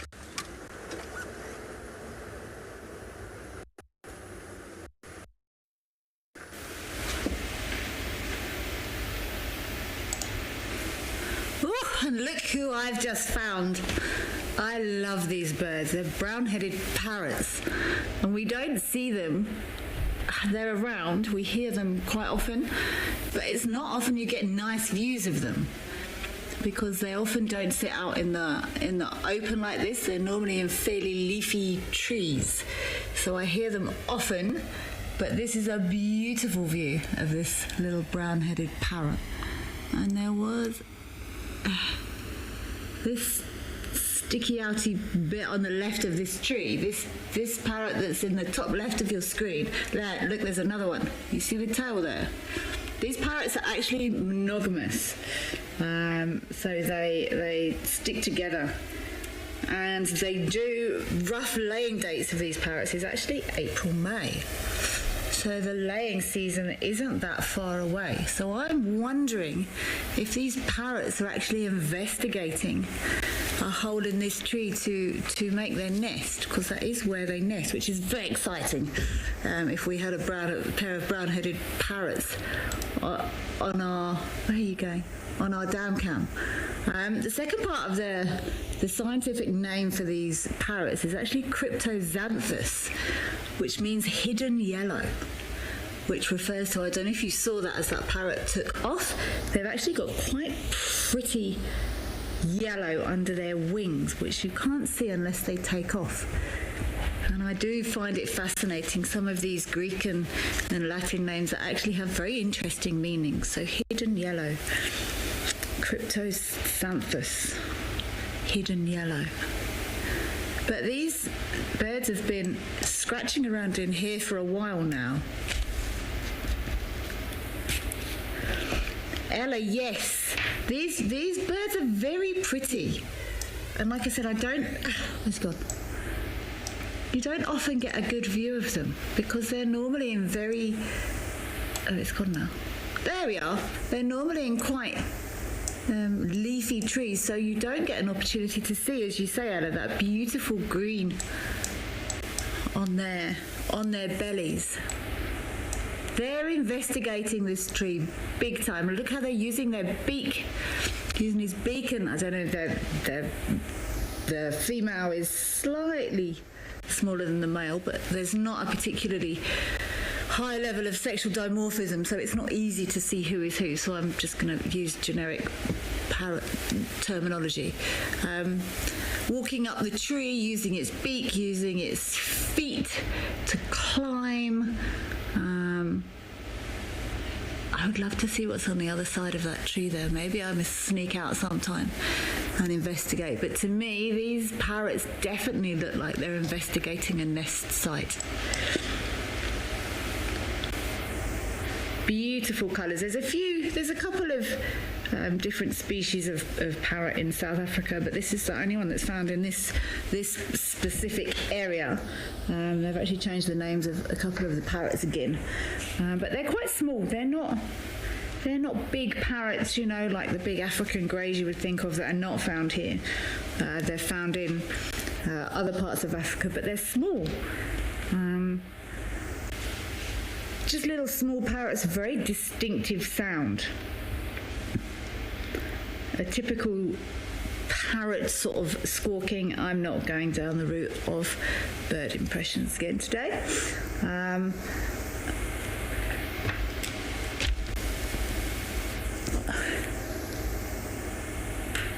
Liam, are their eggs as pretty as the colours on their feathers? No. They are not. And the reason I know they're not is because that would not provide good camouflage for the eggs. Eggs of most birds are either speckled or sometimes you have blues in them, but it's certainly not in this country. Don't quote me for all over the whole world, but you don't normally get reds or bright coloured eggs because it's going to make them too obvious to predators. I think Rexon earlier was looking at some Blacksmith lapwing or plover eggs. Wow, if Rexon's managed to find those eggs, then kudos to him, because they are incredibly well camouflaged. Those Blacksmiths are ground nesters, so they have to make sure their eggs are well camouflaged. And it would be the same, even though these parrots will be wanting to nest in a hole in a tree or something. It's not advantageous to anyone to make their eggs obvious to predators. So sadly, Liam, no, they're not. They're not anywhere near as pretty as these birds. And it's not until they fly that you can actually appreciate how pretty these birds are. They're mostly fruit feeders. They'll also eat seeds, flowers, sometimes nectar, so they'll feed on flowers to get the sugar and the nectar from the flowers. But I'm pretty convinced these brown-headed parrots are thinking about moving in here. I haven't heard anyone else who's been on Damcam mention it. If anyone else has been watching Damcam and they've seen these parrots here before, I'd be super interested to know. But yes, this would be another great little family to keep an eye on. Brown-headed parrots.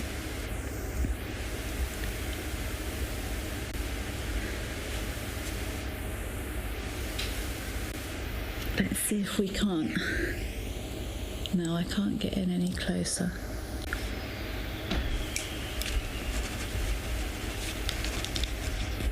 Moon dust. Are parrots native to South Africa and to Africa? Absolutely.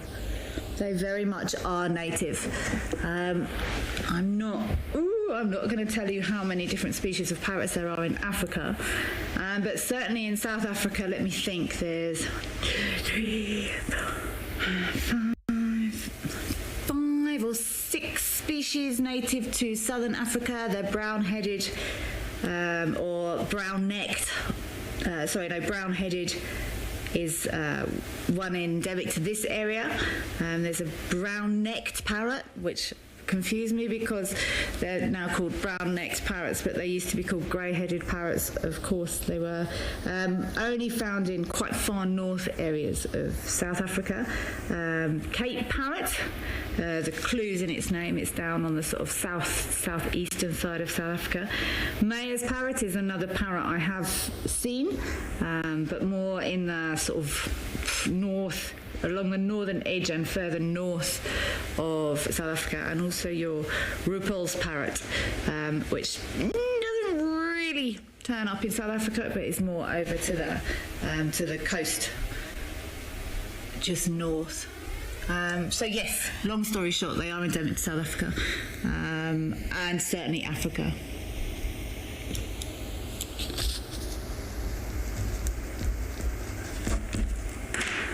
Suzanne, oh, thank you so much for the information. Brilliant news. If you've got any records of when they've been seen before, it will be super fascinating, because I'm a bit of a geek, really. And to be honest, I can't give you any history on this tree or who's been nesting here. So I would be very interested to know what dates they showed up before, and how successful they were in here. So look, there they are. So if anyone's got any records of that, that'd be great. But that's very cool. Thank you for letting us know, Suzanne. I will become a avid Parrot follower now. But it's so nice they're thinking about exploring. Okay, let's just have a little scan around. Sorry, I've got incredibly absorbed in the parrots. There might be leopards chasing pangolins down here or something. And that's what I actually enjoy about sitting here in the afternoon sometimes, or any time on dam cam, because we are used to, as guides, scanning the whole time. We try to keep us aware of all our surroundings as possible. So we scan up, down, left, right, on the ground. And obviously things do just turn up sometimes. But on dam cam, I can literally move 3 centimeters to the left. And there's something that's a complete surprise there. Look at this beautiful light falling on the grass here. Golden light. Stunning. Okay, I'm going to hand over to Chris, who I think has made his way across to Chitwa Dam now.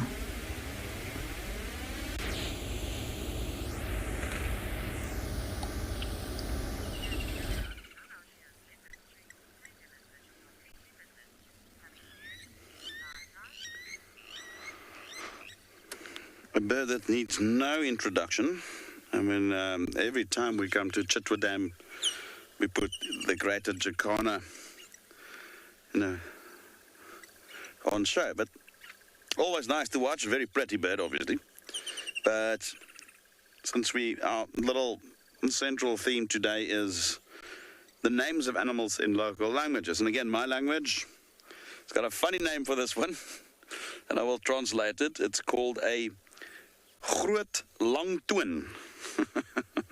Now, if you translate that, it means a greater long toe. I mean, it's so different to Jacana, but very descriptive. I must say, animals in my language is very, very descriptive, the names. I mean, greater long toe. I mean, we all know Jacanas have these enormous long toes in order to walk on that floating vegetation, to literally distribute their weight over a larger area, therefore reducing force, which will help them to stay on top of those leaves.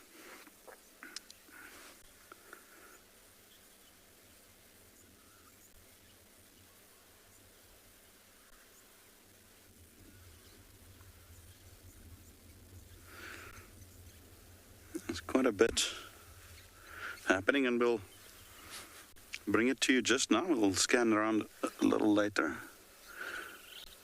Let's see what's around as well.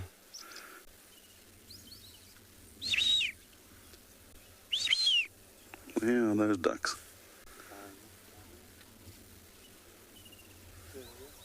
Okay, there we go. Also a couple of white-faced ducks.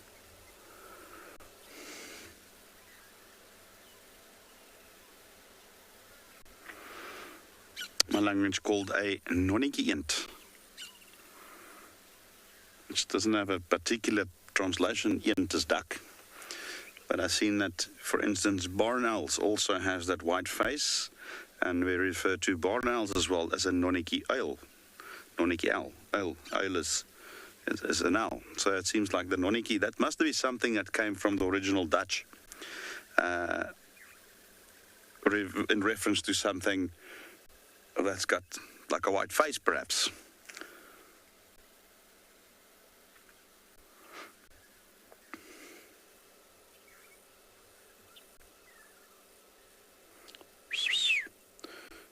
who do we have here? Oh, the weavers.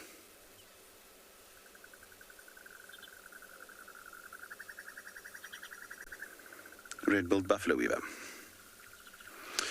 Not going to go into that one's name.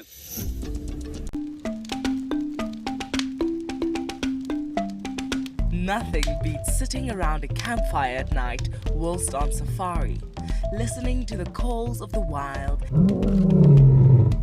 and chatting to your guide. If you sign up to be a WildEarth explorer, then you can enjoy this from the comfort of your home. Imagine hearing bush stories from your favorite WildEarth guide and reliving their highs and lows of a life spent in the wild. Every month, WildEarth explorers will be treated to an exclusive fireside chat, special occasions, hot topics, and deep dives into the WildEarth characters. Everything else is just welling up inside of you out in nature. Now, some people think I'm weird, but I have an absolute joy. I have a good time. Now, I enjoyed myself thoroughly today. WildEarth explorers, it's in your nature. Cape Nature is the chief custodian of the Western Cape of South Africa's natural environment. This highly successful organization strives to conserve the province's natural heritage to ensure a sustainable future. Besides nurturing nature, Cape Nature offers an authentic ecotourism experience to local and international visitors. And one of these experiences is walking amongst the penguins at Stony Point, or as we know it, Penguin Beach. WildEarth broadcasts live from here every day and is very privileged to be partnered with Cape Nature, who have focused their conservation efforts here.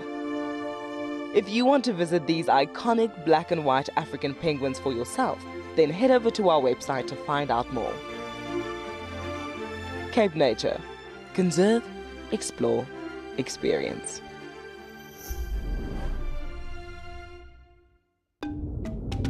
Stanley is such an awesome African penguin, and personally, my favorite. I love Stanley because of that amazing plumage variation, that beautiful broad black breastband with the cutest little white heart directly in the middle. And Stanley plays hard to get, but we are so happy to have him down here at Stony Point and can't wait to share Stanley's life with you. Welcome back. Of course, it looked like a African hairy hawk female, juvenile. You look at the beak and the tail itself from the distance, but we'll have an opportunity to get so close. Wherever can identify it, able to zoom, can you please also let us know? But from me, I look at the long tail, I look at the yellow eye, although it's a little bit more silhouetted from my side, but it gives me space of no doubt that African hairy hawk, not African hockey eagle, not a Grootjag arends. This is Djuma female, look like from the distance itself. Let's take an opportunity to come close. Maybe, if you struggle to identify an eagle while sitting, once it took off,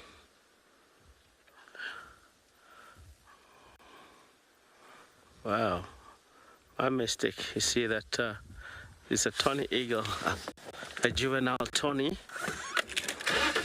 Thanks for the eagle, because I've taken off. That was a tawny eagle. You can see from the flight, if we're able to catch from the camera, it's a little bit far at the moment, but in the right direction there. That's a tawny. Wonderful. Tawny eagle, the juvenile. The gymnogen, the tail is long, and they really fly from one tree to another. They're not easy to hover around, check what might be. A juvenile tawny eagle that look like that too now. One of the species that can descend from the leopard kills or any kill. They can scavenge. That's the reason they have that ability to hover around and be sometimes with the eagles, other eagles, the vultures, more etc. There's a juvenile and an adult. Okay, let's move on.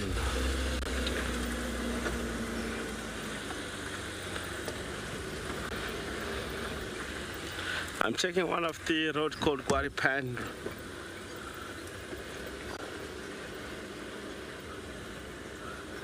Let's really look at what Chris have found. Beautiful river dinosaur.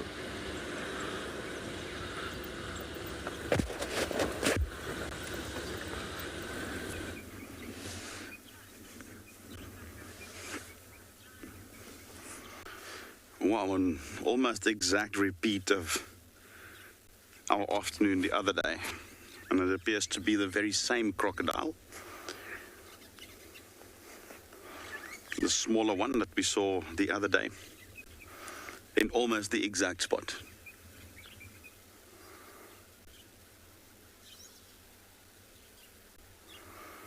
And just to give you an idea, we're about 10 meters from this crocodile.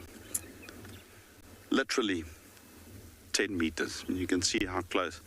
And this is unusual. In my experience, crocodiles, when you get closer to them, even on the vehicle, they very quickly move into the water.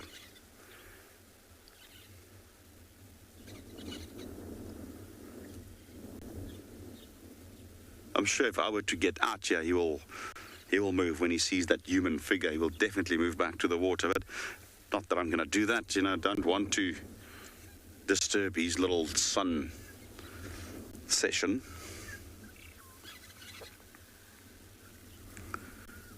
Now, he's about just under 2 meters. It's still a relatively young crocodile. They grow to that length within the first 2-3 years. And then from there onwards, they start growing very slowly.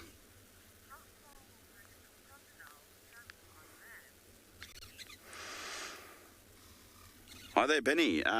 Crocodiles are known and well documented that they can move long distances. I can't really sort of put an exact distance to it. I can just tell you what I've experienced before. I was based in Eastern Kruger.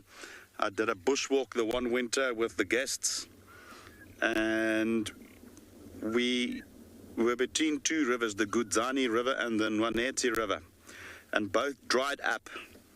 It was in the drought of 2015-16, quite a severe drought that we went through in the Kruger, and I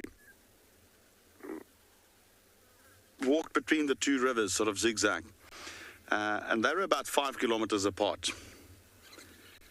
And there was only one puddle left in the Gudzani River where there were crocodiles. And I actually found a crocodile under a bush, very much alive, no problem.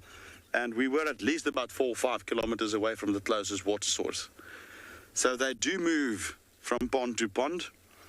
They can easily cover 10, 12 kilometers, in my opinion, if not more, in the case of, you know,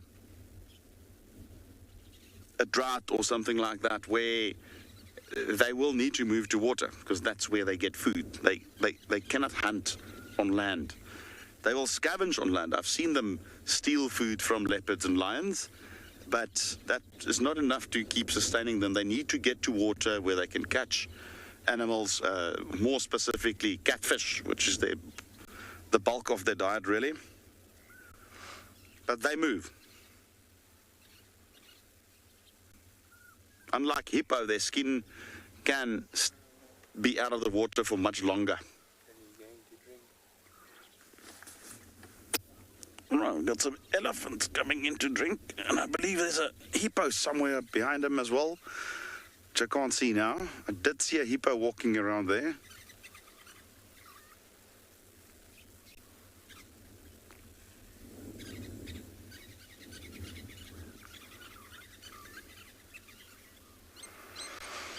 This dam always produces, always, always, always.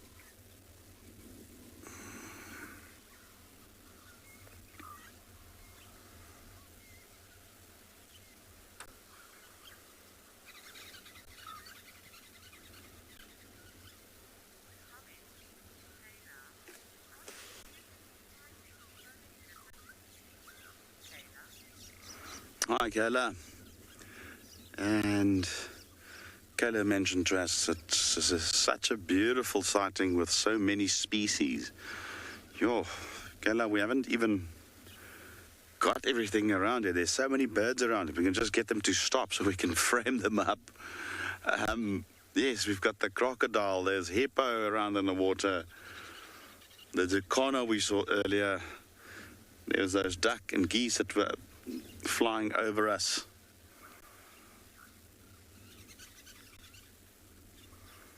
The elephants.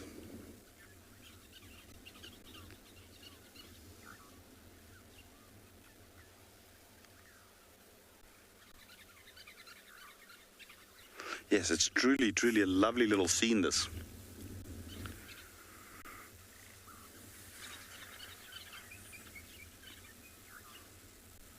It just shows you the old saying of water is life, and it's so much more relevant here in Africa.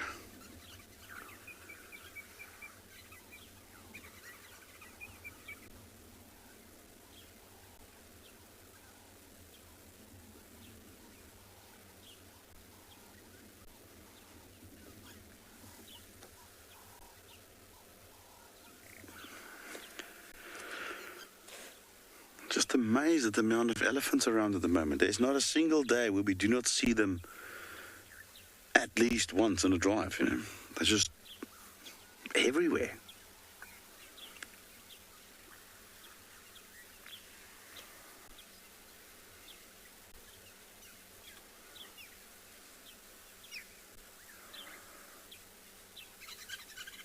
Might have an elephant pool party today. We had the Hyena pool party, now we have an elephant pool party.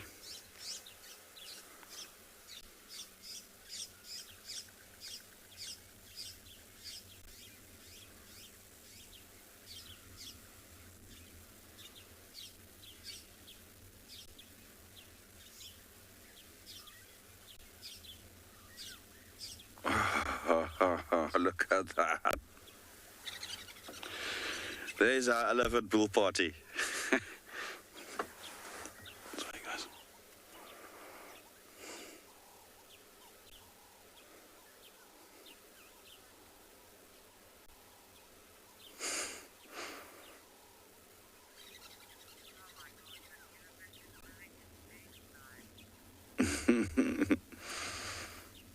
I mean, he's just living the life at the moment, that elephant, eh?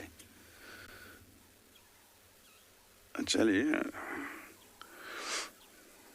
it just looks like it's just the right thing to do now with this heat.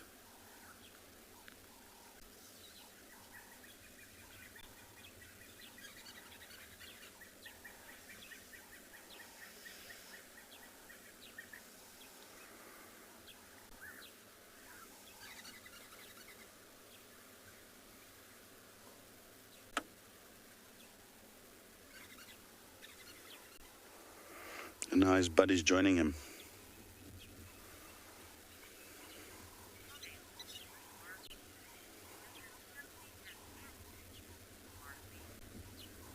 Marcy says it's simply fantastic. Yeah, I couldn't agree more. Look at that.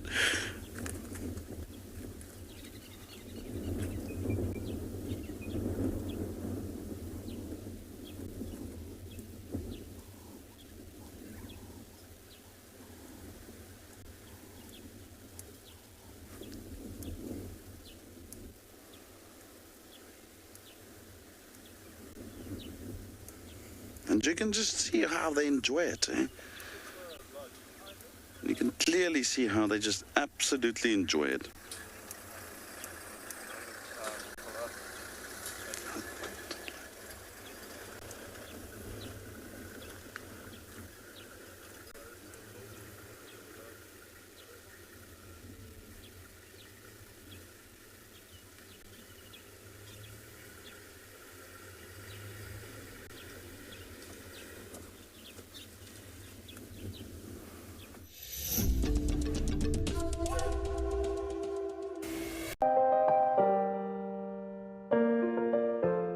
Wildlife can be mysterious in many ways, but most animals do leave behind clues to tell us where they've been and what they've been doing.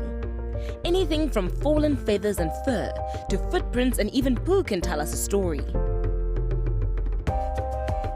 It just takes a little practice to know what to spot, where to search, and to work out what's been going on from the evidence we find. Sign up to be a WildEarth explorer and join Rex and Tessa around the fire as they talk about reading the bush newspaper. Straight after the sunset safari on Sunday the 27th of February, you will have the opportunity to pick the brains of two incredible naturalists, and who knows, you may learn to be a nature Sherlock yourself. WildEarth Explorers, it's in your nature. Wildlife trafficking remains a growing problem in South Africa, and often made worse by the way the media portray this complex issue. WESA, the Wildlife and Environment Society of South Africa, in partnership with WWF South Africa and supported by US Aid, have recently embarked on a program whereby they train reporters to better tell stories of wildlife trafficking. In my community, wildlife conservation is mostly something other people do, and I would like to change that. My name is Iman Singli. I told people I met that the pangolin is one of the most trafficked animals on the planet. But what is a pangolin, they said? Why is it in danger? This is what made me decide that the pangolin story must be told. If we are to play a part in preventing the extinction of this animal, then we must all be part of the battle. A partnership between WWF South Africa and WESA, supported by US Aid. Right, so Marips has found himself a puff adder that he's busy playing with, which is dangerous. I've seen leopards die from puff adder bites.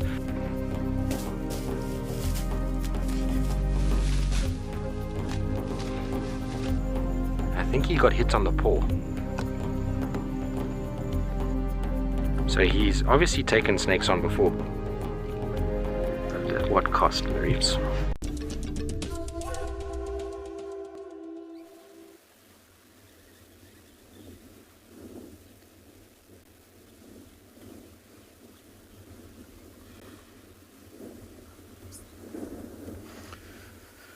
It's just absolutely gorgeous. Look at I just came a bit closer just to experience this. This is just magic. Let's just watch them. And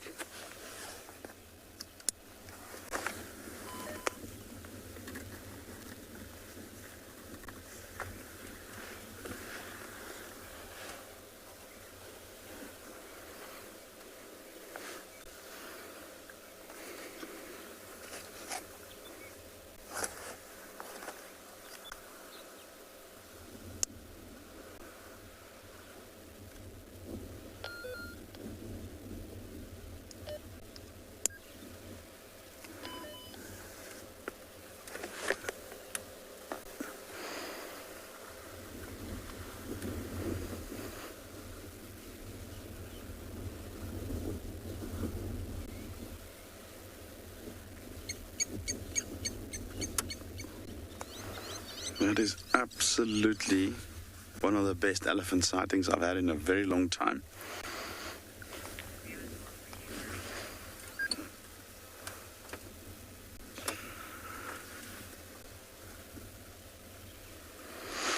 I'm seeing a lot of comments coming through that everybody's loving this.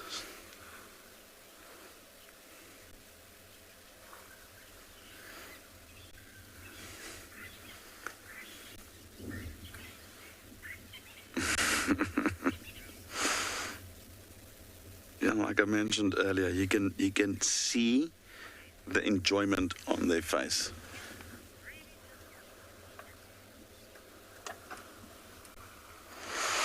Hi there, Sol, and Sol says elephants are really at their happiest in the water. Sol, on a hot day like this, I mean, this is bliss for an elephant.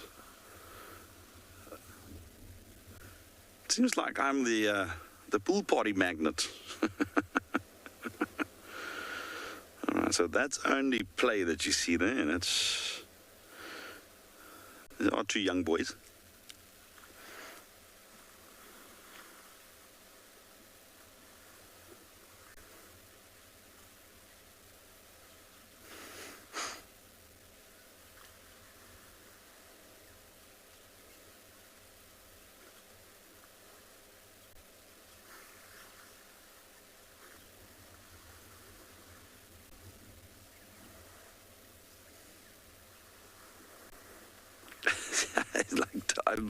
dives under the water. That is just incredible.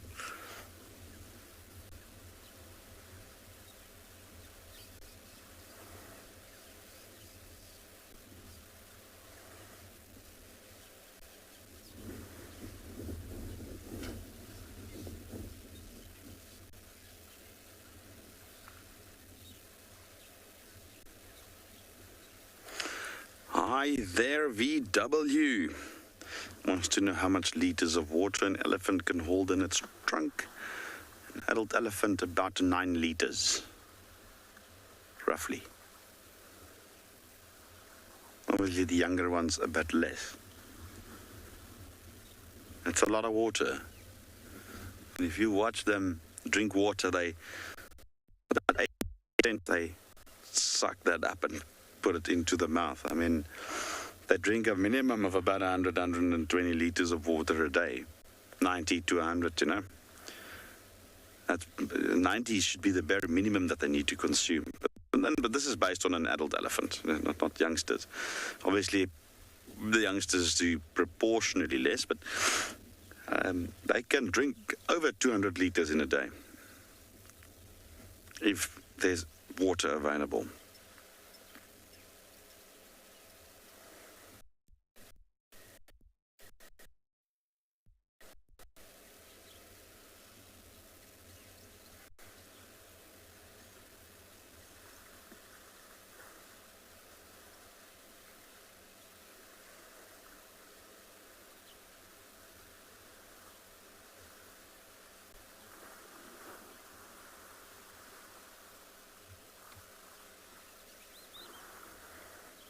Very sweet there.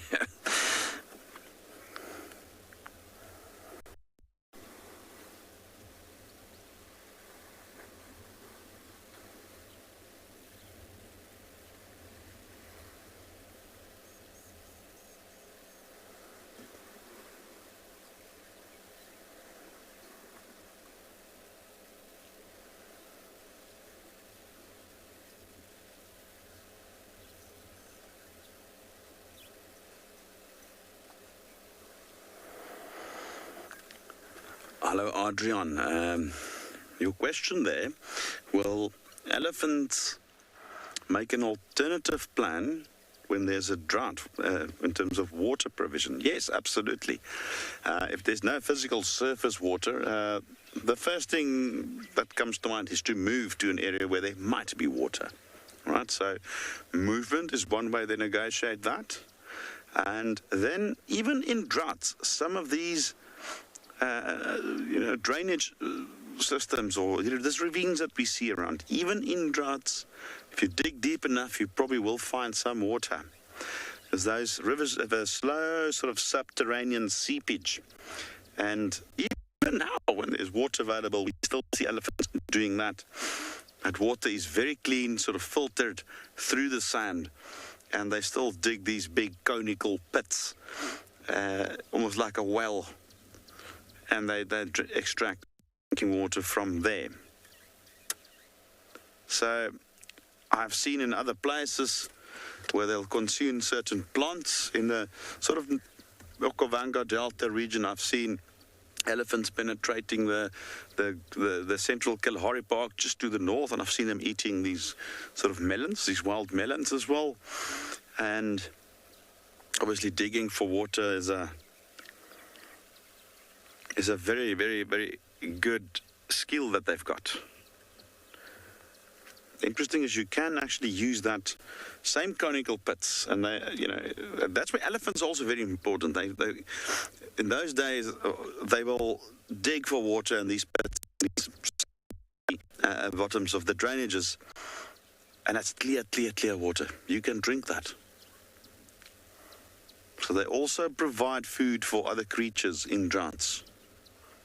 Water, pardon me.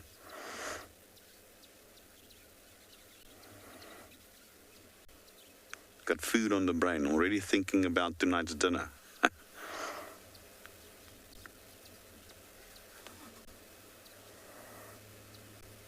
That was really something, eh? So I think after all of that, let's go over to Rex on his bumble.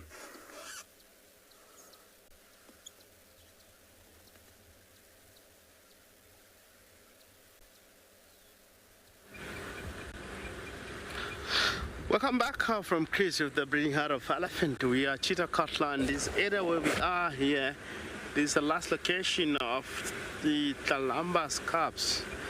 They were in this tree here and headed west. And we had a report that they crossed to the east. But I believe there was a report this morning of a female leopard tracks Gary Cutland, one of the area where there's no coverage. Look like truck heading south. So I'm going to work the area, Cheetah Cutland, Mamba Road, up to Drakensberg Drive, Molowati, in that area. If Kalamba is back in the area, we'll get an evidence around here. Also, if the cubs are back in our portion of land, we're able to see tracks on this road. I can see there were people walking here, try to read the tracks of a leopard. Let me see here. Look like there's information that I have to observe very careful. And why these people are working here? What exactly? Yes, hyena tracks, not leopards. Hyena that go in opposite direction. Maybe it was all about. You never know. You have to respect sometimes if you find tracks in the area.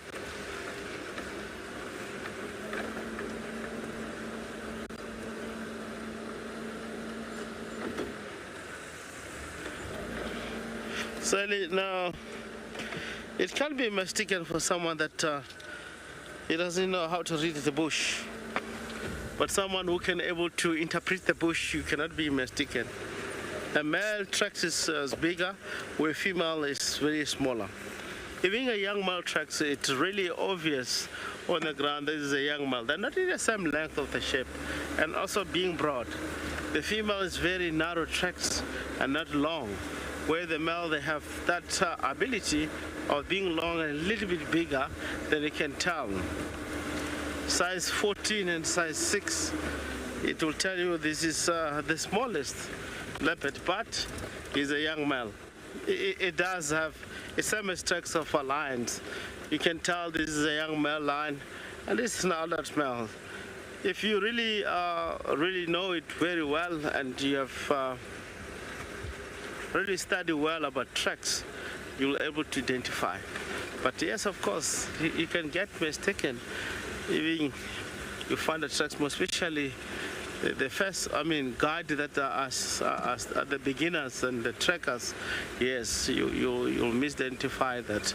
But at least tracks of a leopard, you'll know it and able to follow in the right direction.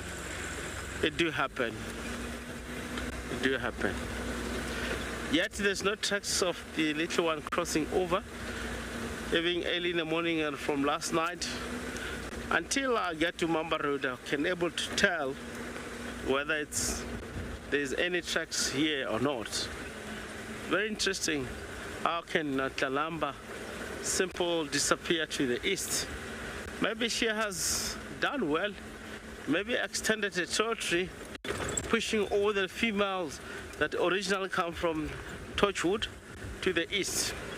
Today I was talking about how actually leopards, when it gets to territory as a female, how does a female will really definitely, if a female have a youngster as a young female in a her territory as a mother, she's going to introduce that youngster in certain portion of her territory, and that particular female, she has to work hard to overlap and push other leopards and still utilize the same area where the mother have left her.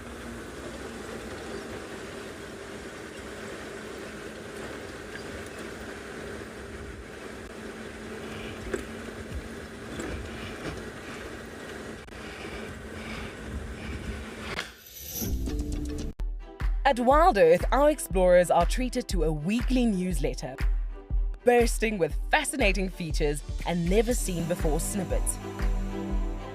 Recently, we have added some brand new sections which we think you will love. Find out what happens behind the scenes with our crew when they are not live on WildEarth. Have a giggle at our moments of the week from both Safari and Penguin Beach. And Ranger Steph answers your questions with fascinating and in-depth explanations as to the whys and hows of nature.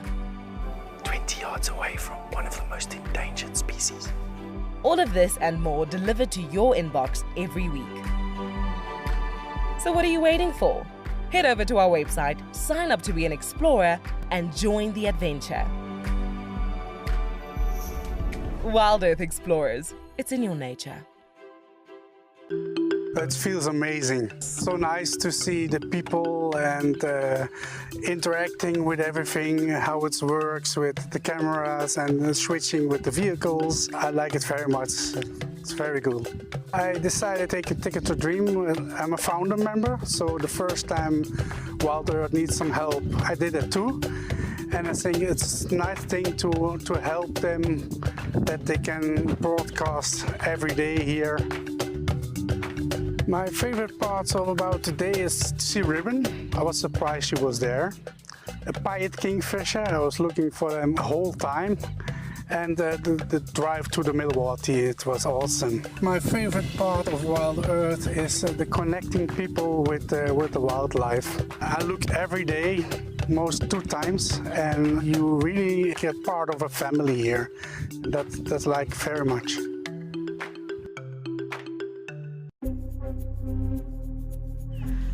But I think that's him. I think that's the one in must. Okay, this is getting serious now.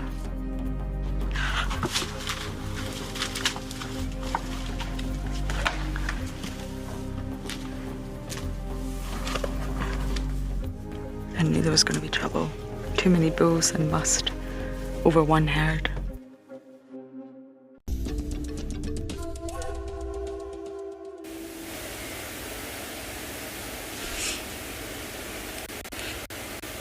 I was just having a pan around here, and there's not as many here now, but about 3 minutes ago there was probably 15 or 20 swallows all flying around here at the same time.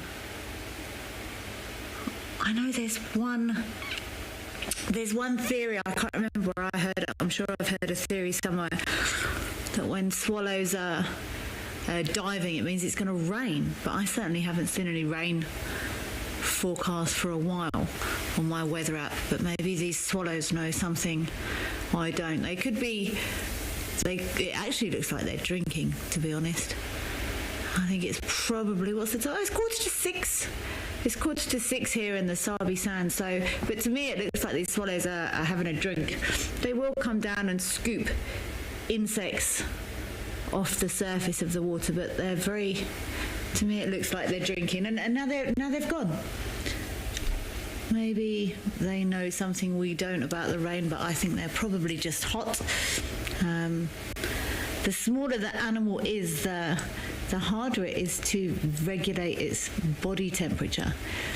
You think human babies, they find it very difficult to regulate their own body temperature because they're so small.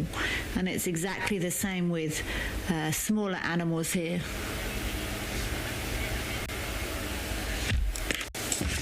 Hayley, have I ever been dive bombed birds? Once or twice, yes.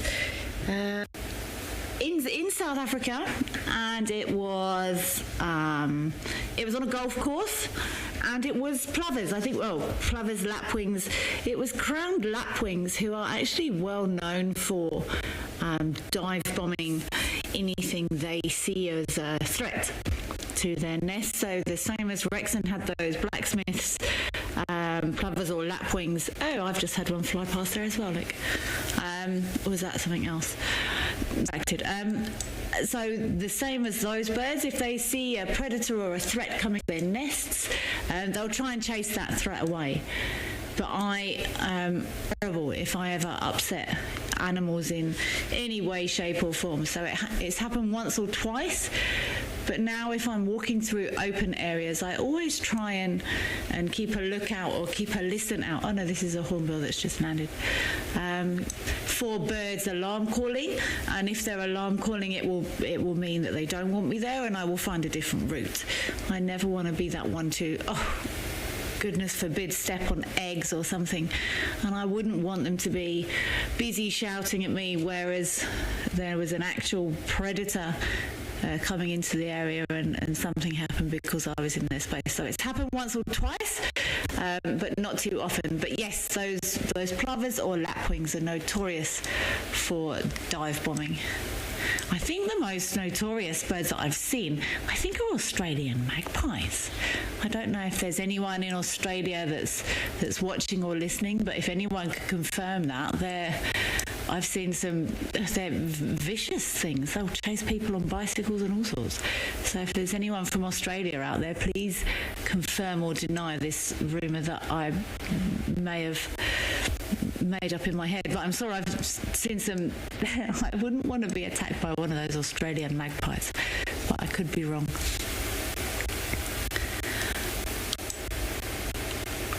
Just having another scan, make sure we're not missing anything. I'm actually super excited about this brown-headed parrot family. I've just seen that it's indicative that they haven't laid eggs yet, because there's still 2 birds, so there's no eggs yet. Trevor, what is the funniest looking animal I've ever seen? Well, everything's beautiful in its own way, Trevor.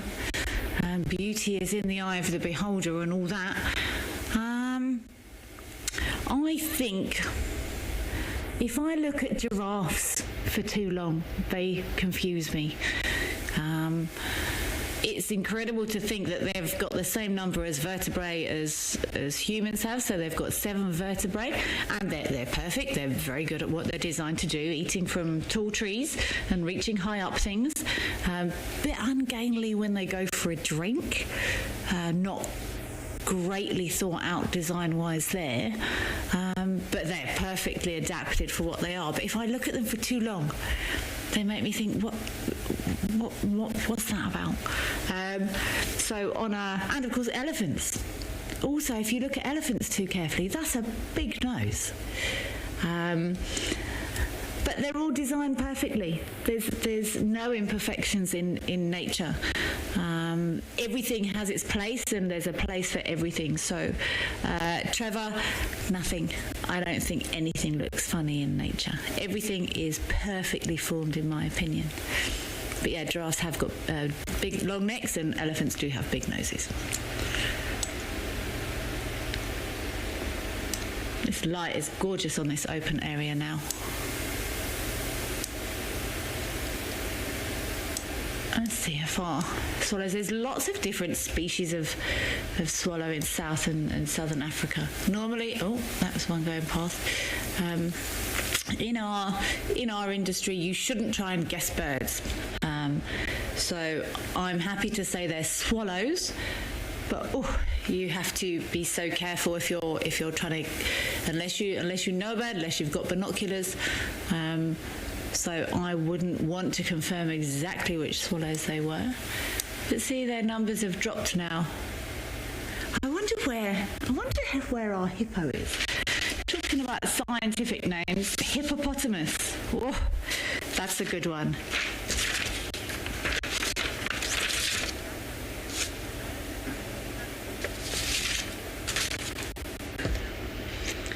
Geraldine, it is exactly that. Very much sun-kissed. You're right, Geraldine. Absolutely gorgeous. I'd love to know where our hippopotamus is, or our hippo. I actually know someone who used to have a horse called Hippo, which I used to find strange. But hippo actually means horse, and the potamus comes from the Greek or Latin, meaning river, and the rest of it's scientific amphibious. So the hippopotamus literally means river horse that can function on land and in water. And I love these very descriptive scientific names, I must admit. Unless there's a good meaning behind it, I do find it very difficult to remember them, but I think that's beautiful. Could that be any more specific? River horse that is active on land and in water. Hippopotamus. But he's not here, so I don't know where our river horse that can function on land and in water has got to. From what I know, the hippo from this dam, I couldn't possibly begin to identify him by his ears and his nose. I'm not sure if viewers that have spent more time with this hippo is able to, if he's got any identifying marks on his ears or notches, or I don't know if you can do like whisker counts the same as you can on the cats. I've got no idea, but I'd be very interested to know where this hippo's gone. I know there was a sighting a couple of mornings ago of 2 hippos in a dam having a bit of a, I'm not sure if it was a fight or if they were courting, I'm not sure. Courting, that's a very old-fashioned phrase. They were maybe courting. I'm not sure if the outcome was that they were fighting or courting. I would love to try and get an identification on where our hippo from Dam Cam has gone. I feel like I know him. But he hasn't been here for a few days. Maybe he's there with our Egyptian goose family. Who knows? That would be a strange little a procession off on their way somewhere.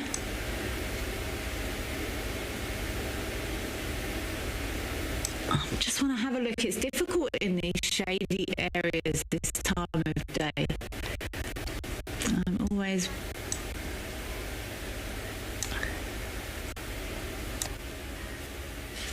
I just want to check these shady bushes while I check underneath shady spots so I don't miss anything. I'm gonna let you know if I come back with anything.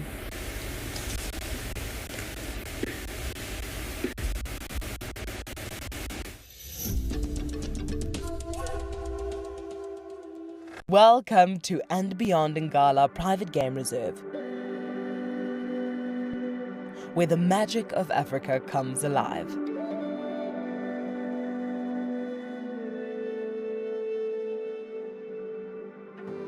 We are privileged to once again include this magnificent reserve and its array of animals to your screens in our daily live safaris. On a live drive here in the African wild. To celebrate, we are offering an unforgettable 3-night stay for 2 at And Beyond Ngala Safari Lodge for one of our lucky explorers. Tucked under a canopy of mopani and tambuti trees, Ngala Safari Lodge offers a variety of activities such as twice daily game drives, intimate wildlife encounters, eye-opening bushwalks, and much more.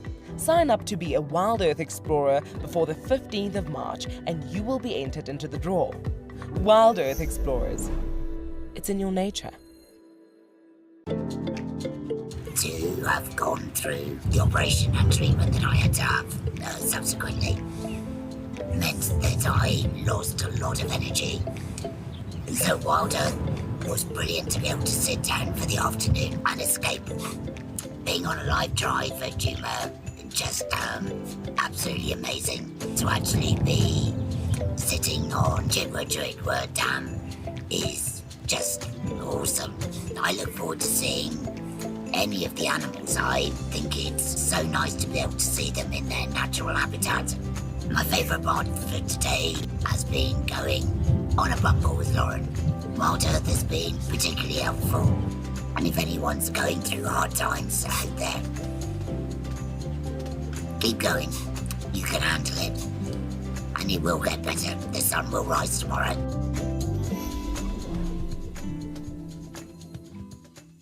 Myself and Sebastian were looking for the Birmingham Pride sub-adults, and we just found them stealing a hoisted baby impala carcass out of a tree. This is incredible. It's the first time I've seen one of these youngsters. Whoa! Quite a good chunk there. Nearly fell out doing it. She might fall backwards. She's actually lowering herself down the tree. It's the first time I've seen a lion do that.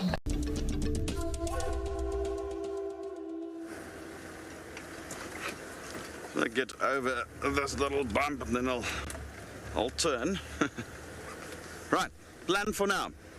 We're heading back to Buffalo's Hoek Cutline, the north, and then checking that area. We had reports of Tlalamba early this morning, but she did cross into, she came out of Torchwood onto Cheetah Cutline, and Buffalo's Hoek went north.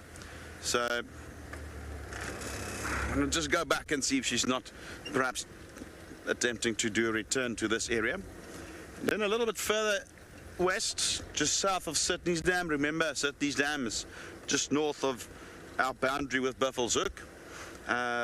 We don't traverse Buffalo's Hoek currently, but we know Tavangumi was seen on Sydney Dam's dam wall.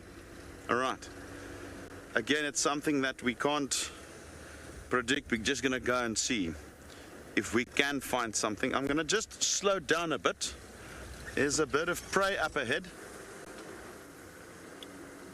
and I don't want to move any closer. It might just fly off. Let's see what this is. Yo, that's far. Who do we have here?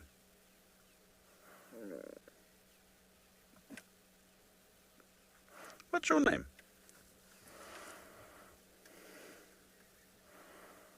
That's a bit too far to ID that. I'll need to get a bit closer. I wonder if it's not that.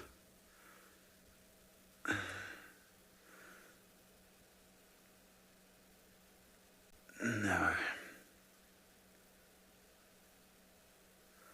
It's a fairly sizable bird of prey. I wonder if it's... Don't know. Size-wise. I wonder if it's not again that juvenile African harrier hawk.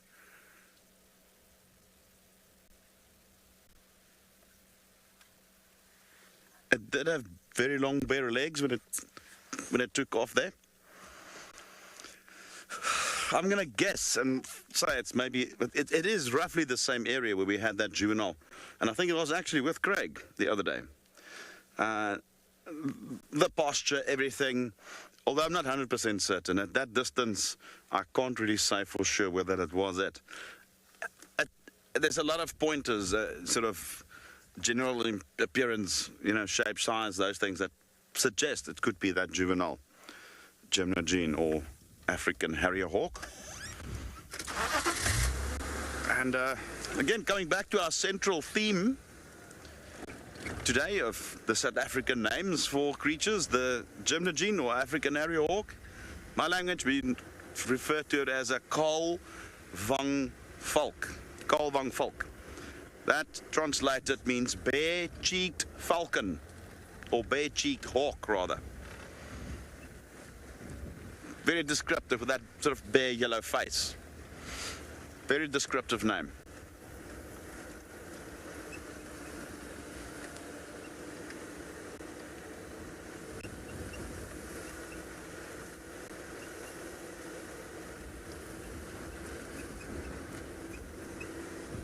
Love how these names came about and how different language have a total different approach into naming animals. You know, sometimes a name's got nothing to do with the family of the bird, you know.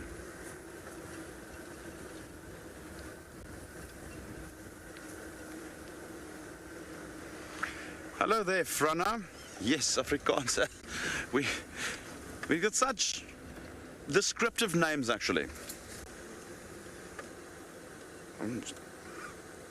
We, like I said, what I also find specifically with birds is that a lot of the Afrikaans names don't stick to the family. You know, you might have, you know, like larks is a big family, and we'll have Afrikaans name for them, leeuweriks.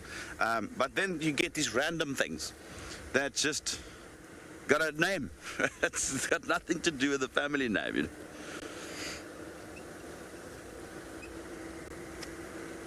And if I find an example, I'll show you. I mean, like the Jacanas, a long toe. You know, that's a funny name.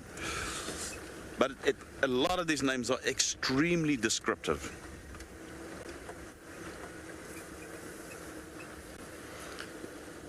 This is one of my favorite times in the bush, just to bumble around.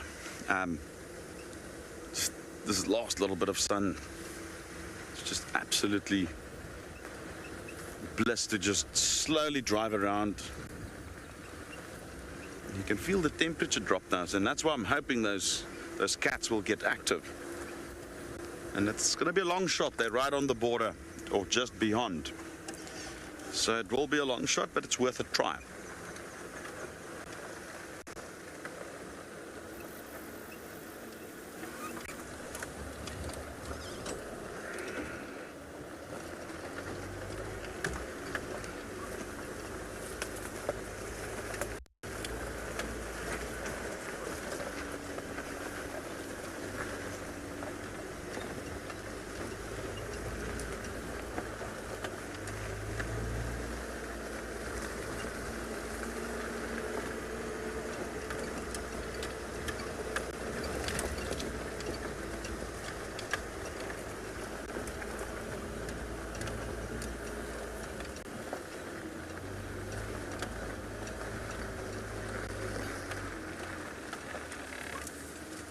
Hi there, Finak, and he mentions that they're very grateful for all the translations of all the Afrikaans names. And yes, you know, it's a bit of a, it's such a descriptive name, but also, you know, it's the language I've grown up in. And it's important. It's another South African language, even though its origins are from Europe, but it is a language that did develop here further in South Africa.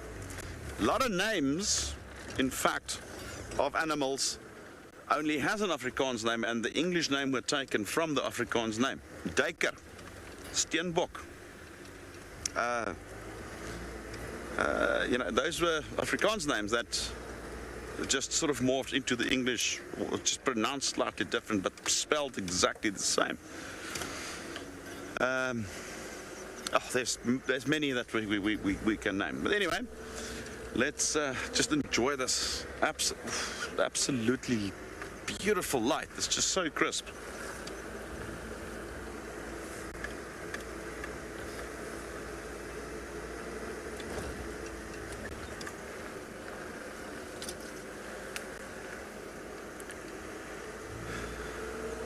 Well, while we move towards the area that we want to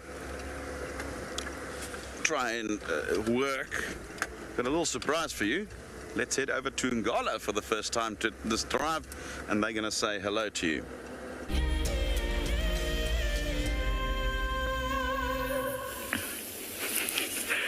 Good evening, everyone, and welcome to And Beyond Ngala.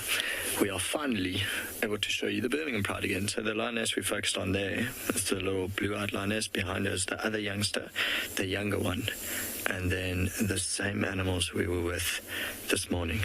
So you are with me, Rowan. I'll be your guide for the remainder of the show, and then Morgan behind the camera. And it's actually a lovely part of the day to spend with the lions. They were on the southern side of the Djuma in rather thick vegetation for majority of the day, and now they've moved into the river, which is absolutely great for us. So perfect view, and literally right in front of tented camp.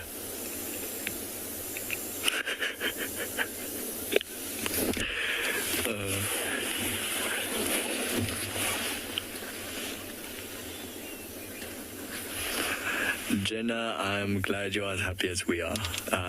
What an absolute treat, you know.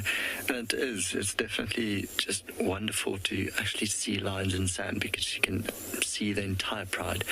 No obstruction, no piece of grass or branch in front of the eye, anything like that. And I think they might get active in hopefully the next 30 to 40 minutes. See, two of the youngsters got their heads up and they're smelling something. That's the younger one of the three.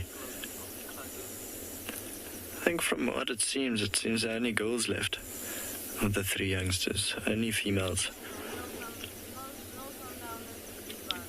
So we've got the two separate mothers here and then two sub-adult females. In total, 7 of the Birmingham Pride. I hope during the course of our WildEarth stint here, we get to see them join up again.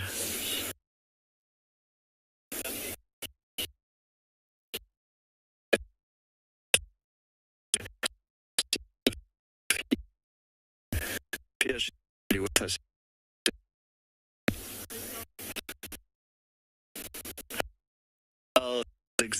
What Morgan's here arrived. Can we drive the Djuma Waterhole? Of course, I said, definitely, without it.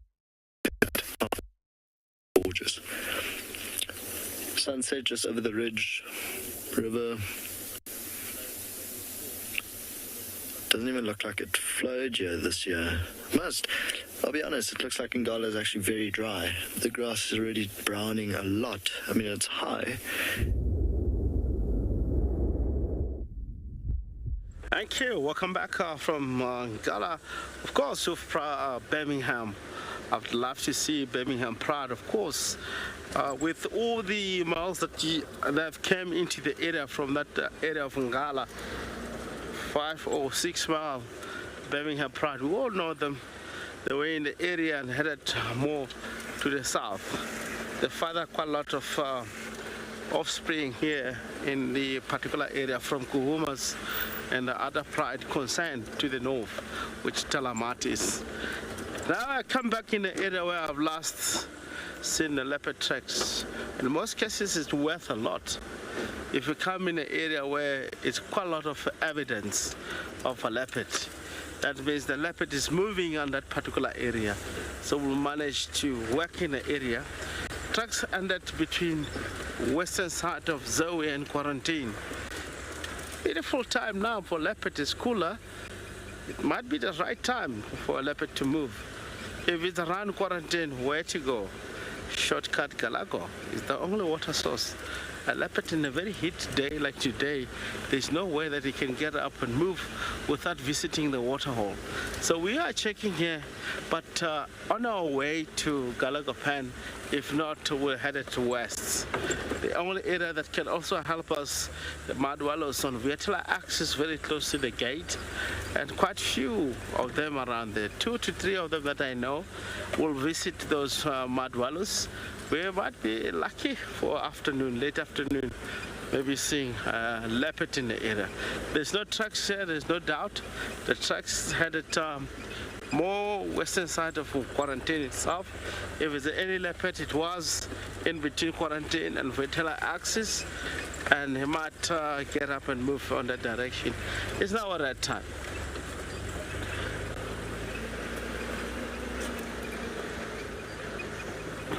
I mean, quite a lot of information here from elephant.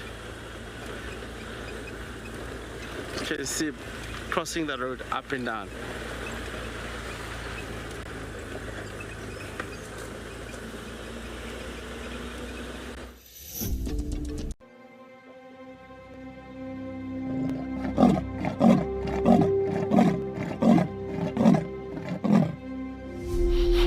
Yeah, Jacana.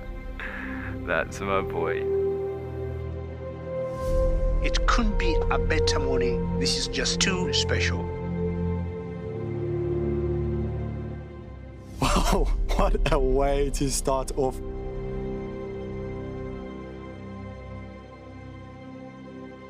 Bright colors, and it attracts the insect to the flower, which is exactly what we're watching right now. This is so exciting.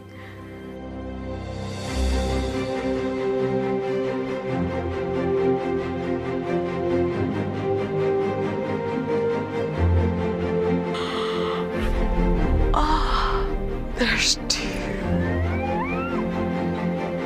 Hello, Mama. It's all good. Hi. Hi.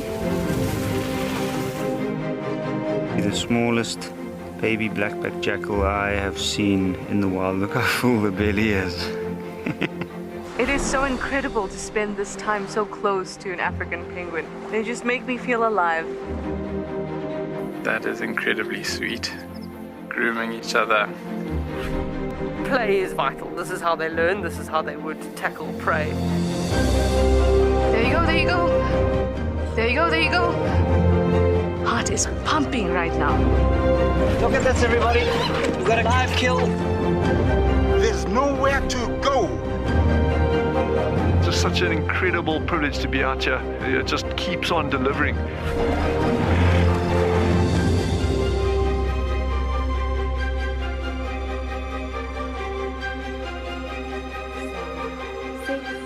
Five, 4, 3, 2, 1. Live.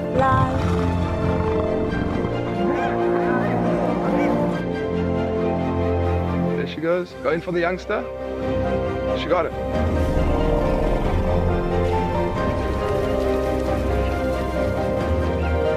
That's what I'm talking about. Look at that. It is insanely good footage.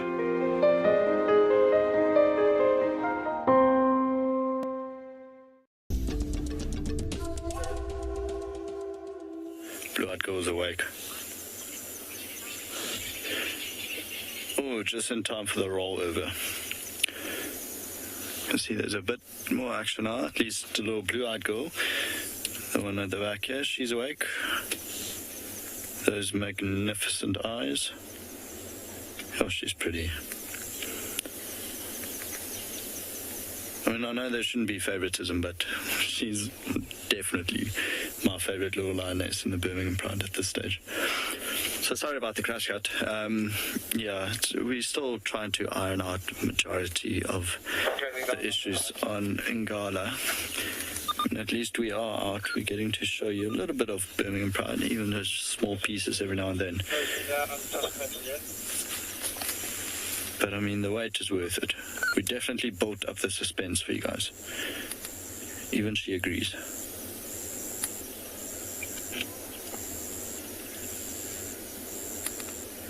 What a deathly stare. But it's amazing. So, big yawn.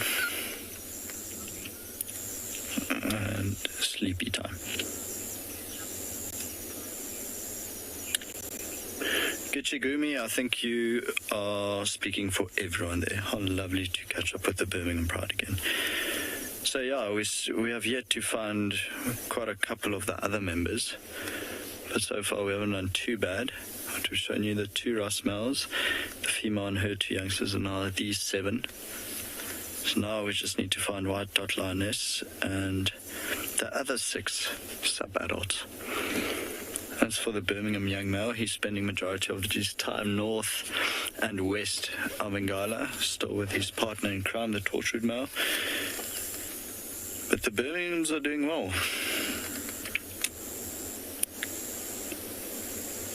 I see her lifting her head every now and then, just for some faint smile. There's a tiny bit of a breeze funneling down the Timavati, so she's catching up on all of that.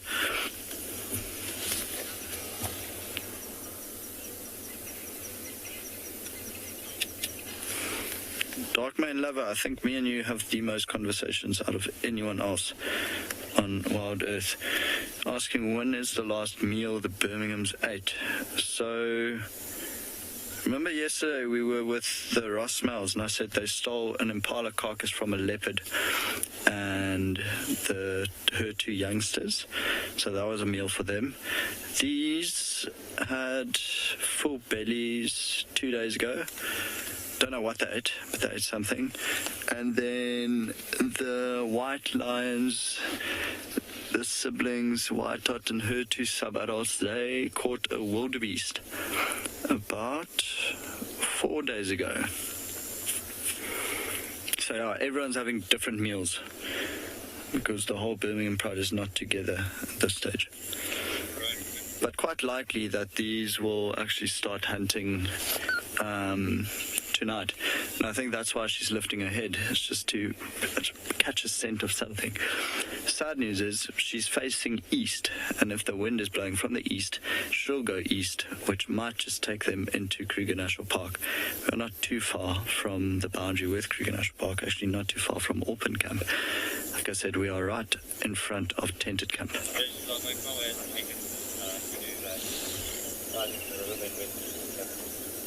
What a lovely scene though.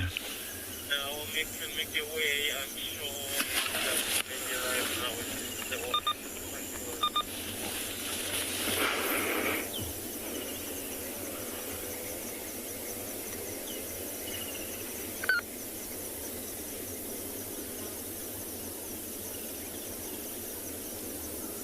Showing this female with her head up, and I kept saying it this morning and I'll say it again, she had a very tough year last year. Really looking quite a bit older than her sister. Her characteristic black dot just underneath her eye. Okay, so we'll spend a bit of time here, wait and see, maybe they get active, but while we do that, we'll send you back across to Chris with his sunset.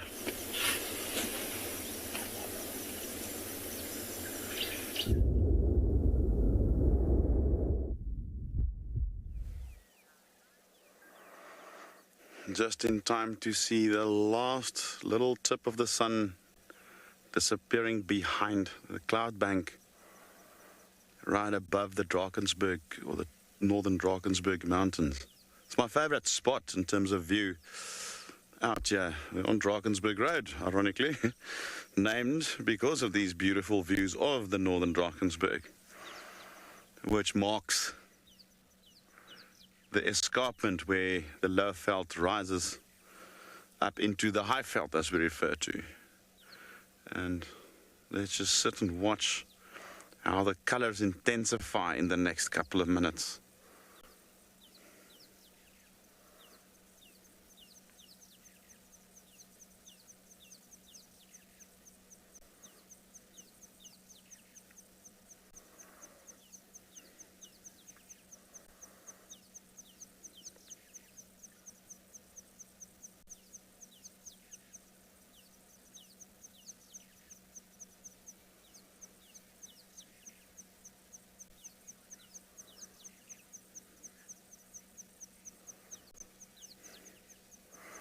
Well, it seems like we're going to be doing some sunset hopping, so let's head over to Liam at Pridelands to see what his sunset is like.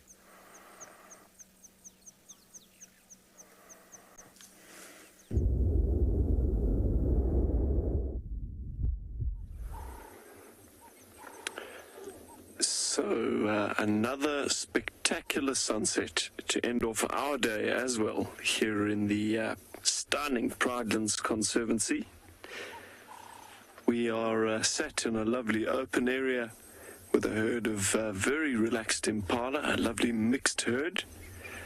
Just admiring these very, very dramatic skeletons of ancient dead trees. The temperature has finally broken to the relief of us three, as well as I'm sure every other living, air-breathing thing out here.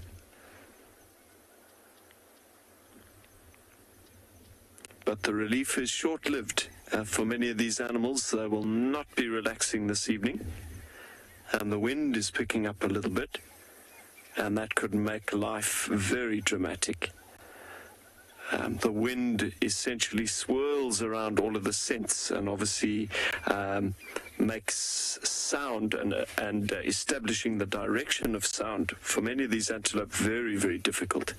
So if there is a predator active in the vicinity this evening, tonight might be a great night to hunt.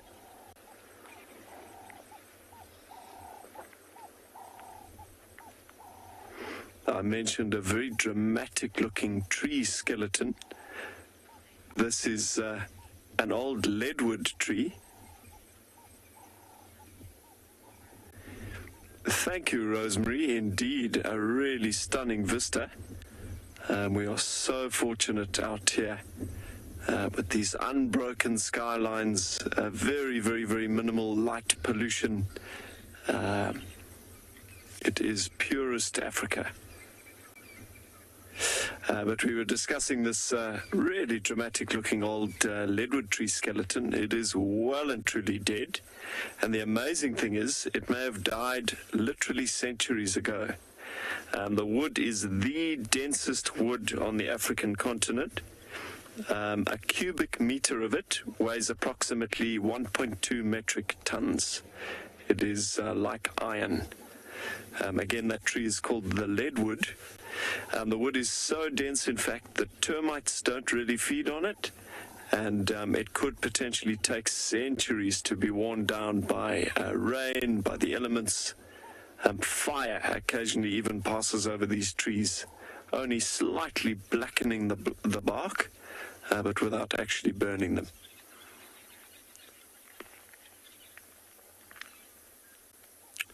So we are going to continue to enjoy the last few rays of sun here, and keep an eye on our impala herd while we link over to fellow naturalist Rexon in the Sabi Sands.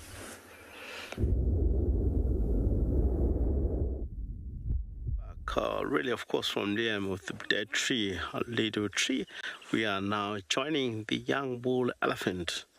Really, it's such amazing. We find this young bull almost very close when we have seen a dominant, strong bull that used to really hang around in the area to the west with big tuskers, and shows like he's really after the female, and the young male also almost the same area.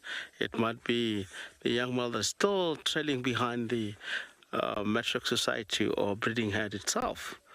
And they're enjoying amarula. If you look at this, is a high ground, of course, sandy soil like. There's a lot of amarula trees. There's reason now the elephant, they tend to move in areas where quite a lot of amarula trees to enjoy amarula fruit, of course. He is still young. I believe he might be around 16, 17, maybe 18.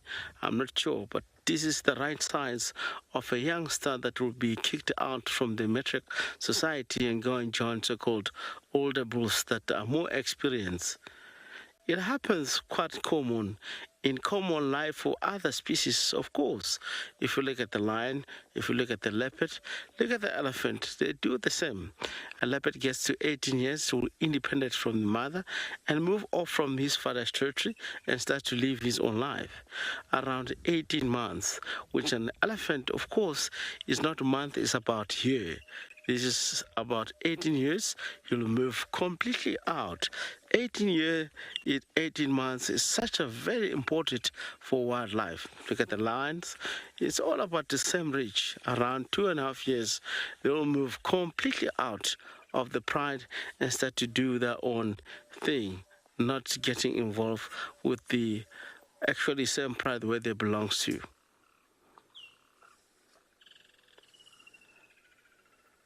He's not going to be again allowed in a matriarch society if he really wants to join, even if he's not there to cause a trouble. Once you are really independent, the matriarch will never allow you, even if you are related, you belong to her. She will separate that individual young bull and go and learn behavior with the older bulls, which predominantly the Shangaan tribe and others that do the same.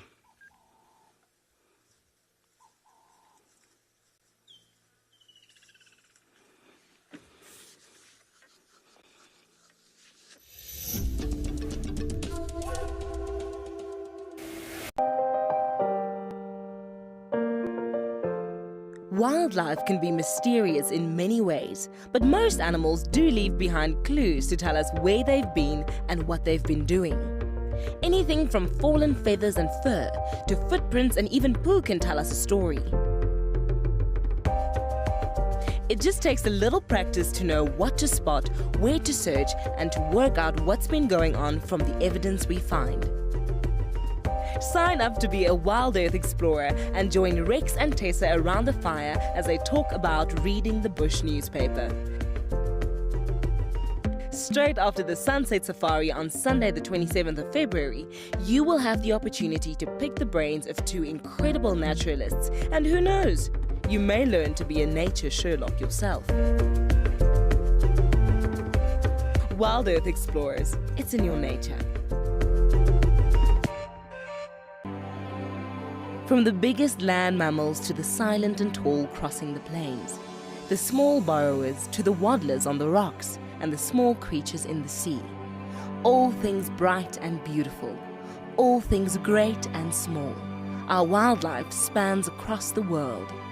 it's vital that we protect and preserve. Join us in celebrating the wildest side of life this March as the 3rd marks World Wildlife Day. So there we go, look. All 3 in one frame. Look at that, isn't that cool? Oh, that is so special. That is exactly what we had been hoping for, is all 3 of them to come together and make the perfect little family portrait.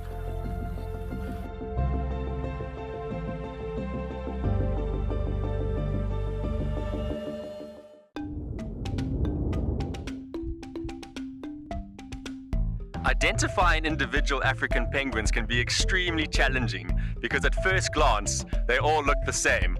Identifying Duo, an African penguin with a double breastband, was extremely exciting for me. Less than 5% of the African penguin population has this unique variation in plumage. And I can't wait to share Duo's life. Welcome back. We are this young bull elephant. In Shangaan we call it mfana. Anything that is young as a male means mfana. Mfana Ntsongo, which means a little boy. It's really interesting if you look at the Shangaan tribe, how it works. If I really read well and able to experience how elephant lives, in general behavior, it's very common with the Shangaan tribe. If you get to 18 years, you will be kicked out from the parents and go up into a mountain for initiation and other lessons that you need to learn. You need to learn to defend yourself. You have to learn to fight. You have to learn one day, if you have head of cattle in a family, how are you going to behave? It's exactly the same. Each and every tribe, we know that the boys will go for a mountain. At least some of them, they go for 2 months. Some of them, they go for longer. And they return back home with a great respect. So I believe the elephant is doing the same. When they kicked out these young bulls from the metric society, they're going to learn from the other bulls. If they come across with the female breeding herd, they'll pay respect all the time. So it's really amazing. It's all the same. If you look at all different species, of course, the reason why they move out of the area is to learn new life. So if we really study well about wildlife, we'll never ever go wrong in our life. We can really copy from wildlife also in order to correct in our lives. If you look at nowadays, things are changing, but nature remains the same, never change.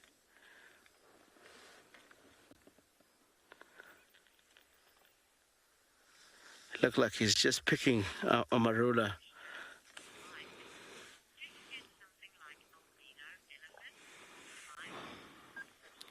Mark, great question. Now and then you may get to see albino. I have seen it before in Sabi Sand. Not once, yes. It did happen. It's a lot of things that I can mention about that, but it do happen around in the area. But it's such a pretty thing to see that actually happening from wildlife. One of the things, of course, I've observed maybe 20 years, 15 years back, if I'm not mistaken, right here, one of the female do have an albino, whitish looking color, and it's very vulnerable. Of course, if you are white and you're supposed to be gray in the area, you are spotted from the distance. Look at the behavior of this young male. He's trying to intimidate, raising, make itself bigger, and in a mode where he look like he's really bigger than the vehicle. In most cases, if elephants do this, you don't have to run away, you don't have to move, because the young bull still needs an experience that the vehicle and human being still on the top of list of the priority. We are the biggest, of course, we are the biggest predator for all species, so we have to be respected. Reading the mind of an elephant reading our mind. The elephant can see something into our mind and also in our life. We'll be linking back to Chris. He's having a great surprise for us in the afternoon. Let's go over to Chris.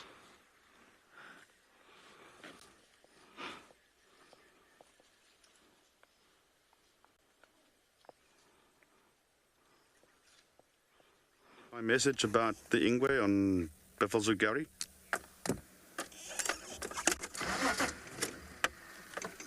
How's that?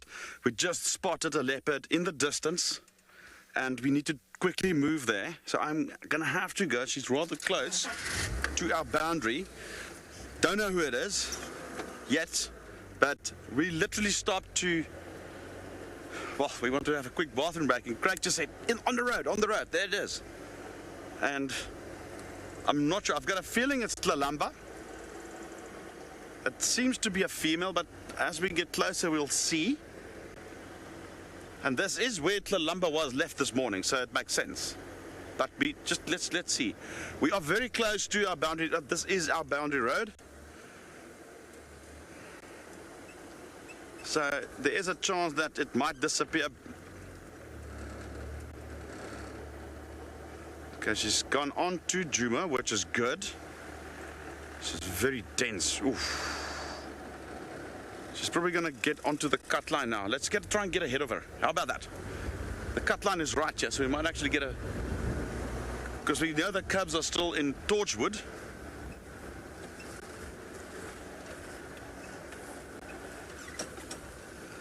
I think she's here somewhere now.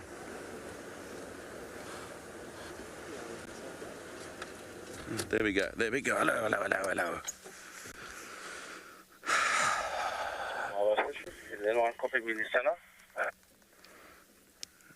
Yeah, I've got, seems to be Tlalamba on Cheetah Cut Line Junction, Buffelshoek, heading south.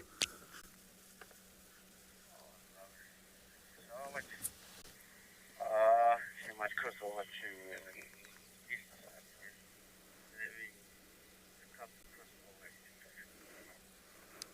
Copy it. At the moment, heading south on the Cheetah Cut Line. Yeah, it appears to be Tlalamba, I'm sure. Not sure if anybody can help assist. It was very quick, that. How awesome is that? Look, I suspect... Oh, she's crossing into Torchwood. No, not yet. Not yet. Let's go a bit closer. How awesome is that? Ah, goodness. Imagine if I drove past there 3 minutes, we would have not seen this leopard.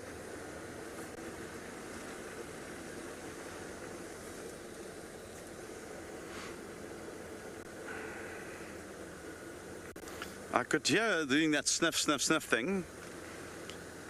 So we know the cubs were taken into Torchwood, which is to our left.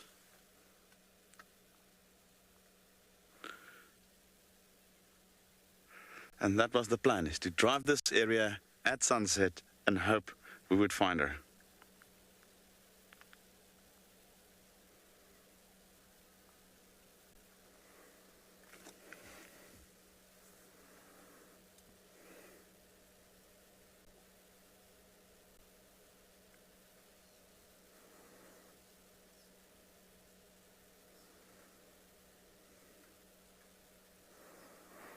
With a leopard moving like this, occasionally we will have to move closer, so just stay with us. It will be a bit bouncy.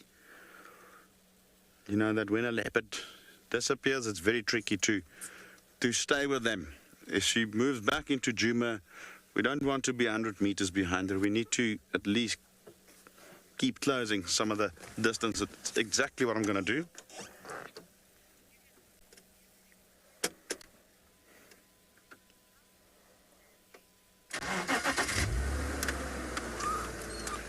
Angie, thank you very much. I think the leopard's going to move into, but let's keep following as long as we can. Angie says she loves the excitement in my voice. Well, I get like that. I'm blushing now. I mean, how can you not be excited when you're about to take a bathroom break in a bush and suddenly there's a leopard on the road, you know? And the camera operator tells you, there it is, you know? Should have seen Craig's face when he saw it. Like, what's that? It's got into the bush. There's something there. We got back into the car and we saw the tracks going in to Torchwood. Oh, now she's going in. Ach, not into Torchwood, Buffels ook.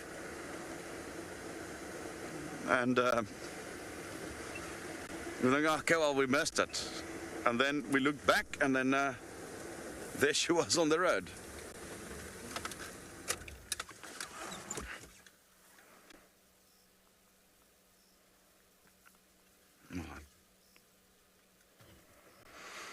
Yo, girl, but you move, eh? Now she's left the cubs that in Torchwood somewhere.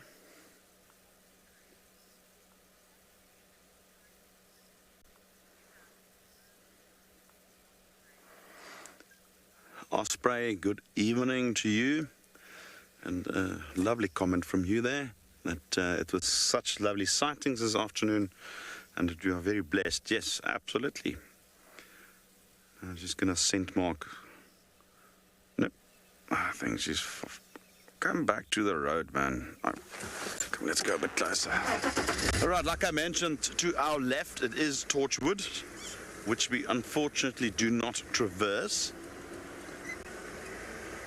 But this is the far eastern area of her territory, so I don't think she's going to keep the cubs here for long. There's other leopards here that could potentially be a threat, other females, so she wants to rather be more towards the core of her territory, which is round about the center parts of Djuma.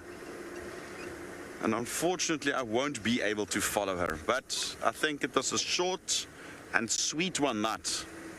Let's see if we can get one last glimpse.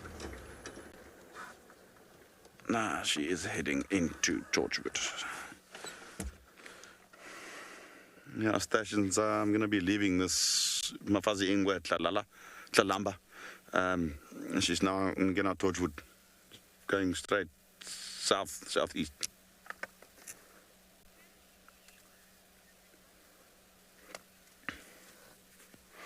Renata, she'll know exactly where she left them. She knows her area very well.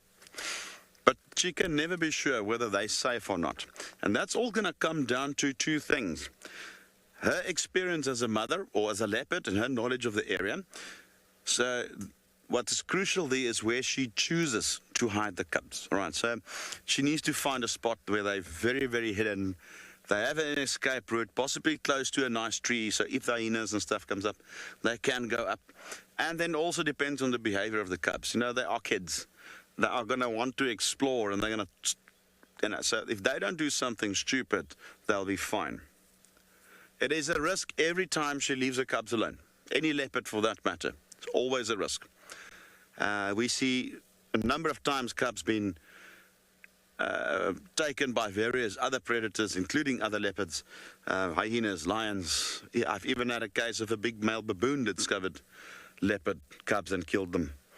So there's so many things that can harm them, and we know that there's a high mortality rate amongst them, naturally, and that's all the way from Cape Town right up to Cairo and into Asia, where leopards occur. That is a thing about leopards. There is a high mortality rate amongst cubs.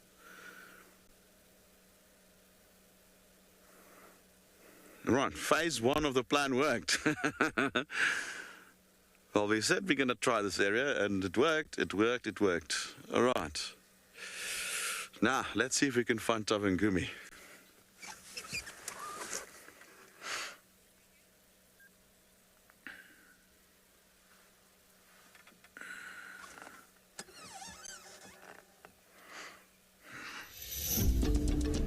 Do you dream of traveling to a far-flung wilderness location where life continues as normal?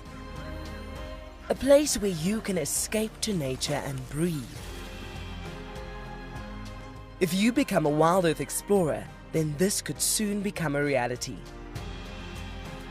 Subscribe today and stand a chance to win regular travel prizes. WildEarth Explorers, it's in your nature. This is Picky Plastic, and Picky Plastic is excited about the Global Recycling Day. Recycling plays a big role in the WildEarth environment, from protecting the penguin colony at Stony Point by cleaning up the oceans, to ensuring that the safari team reports littering and recycles within the camps. Join WildEarth and be a part of Global Recycling Day on the 18th of March 2022. Guys, just watch what's happening. See, watch the elephants, watch the lions. See, the first ones to run are the cubs. Can you see them? They are right here. I'm not sure how scared you were, but I was quite nervous. But absolutely incredible. Expect the unexpected here on WildEarth daily.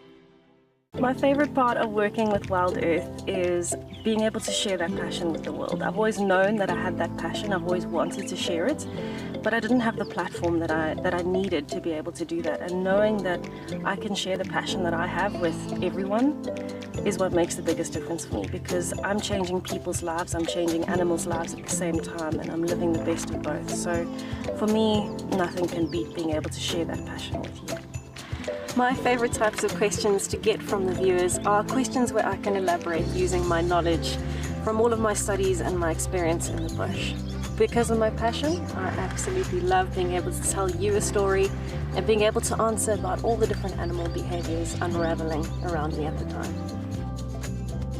To ask me any questions, you can register on the WildEarth website. You can submit your questions below the live feed and I'll answer them from there. You can catch up with me daily here at WildEarth.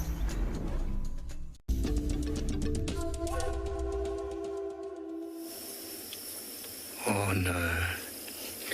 This always happens to me, bro.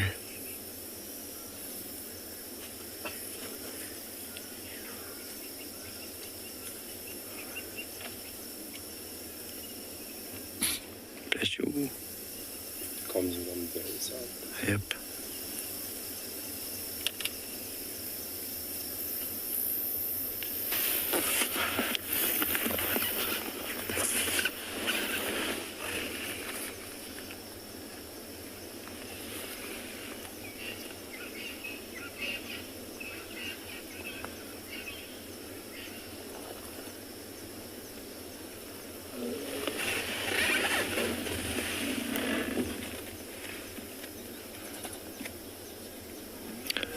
Okay, so they have gotten up and they've moved a slight bit east, like I predicted, just because the gentle breeze is coming from an easterly direction.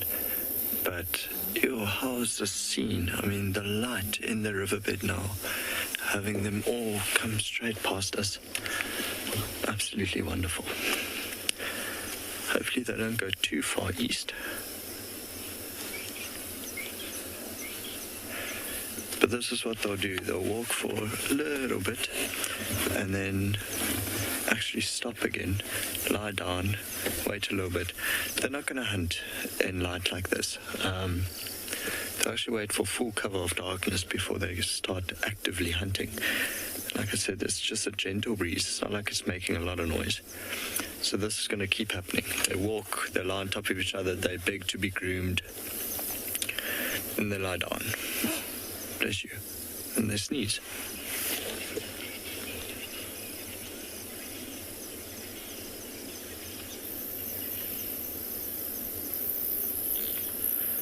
It's quite sad. Of all three of the youngsters that are left, all three of them are females. So when it was still 6 of them, I remember that 2 of them were males. But it seemed like they didn't make it. Saying that they do have quite a high mortality rate. That is understandable.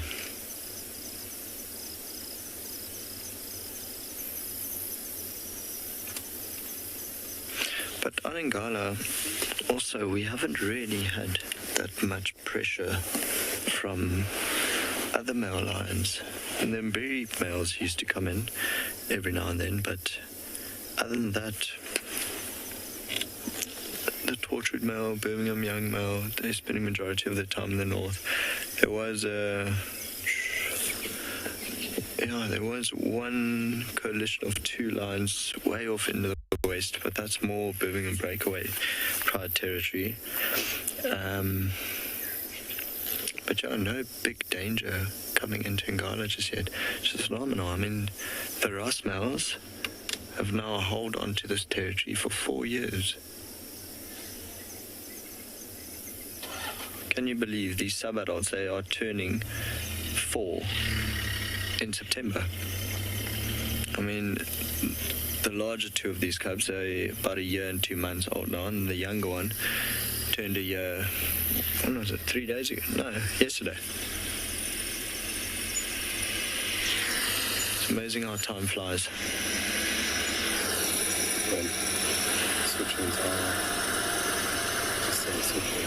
Guys, we're going to switch into IR.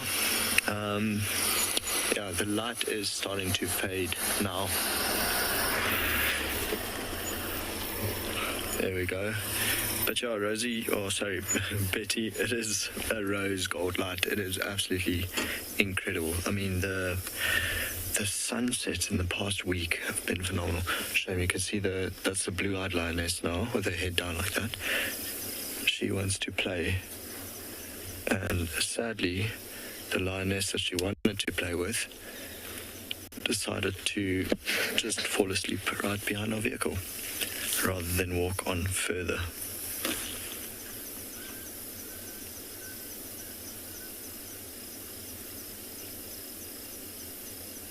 This kind of gets me excited for the morning game driving because you have to do all this again, all the tracking.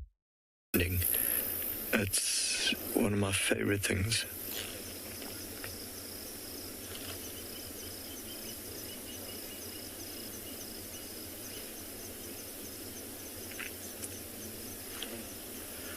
It's also nice now, you've got 2 of the lionesses, they've got their heads up, ears are moving, picking up any sounds.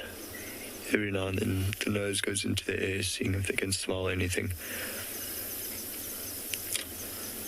And then often, if you'll see all of them lift up their heads and look in one direction, they'd be able to hear a male lion calling, or any one of their pride, actually.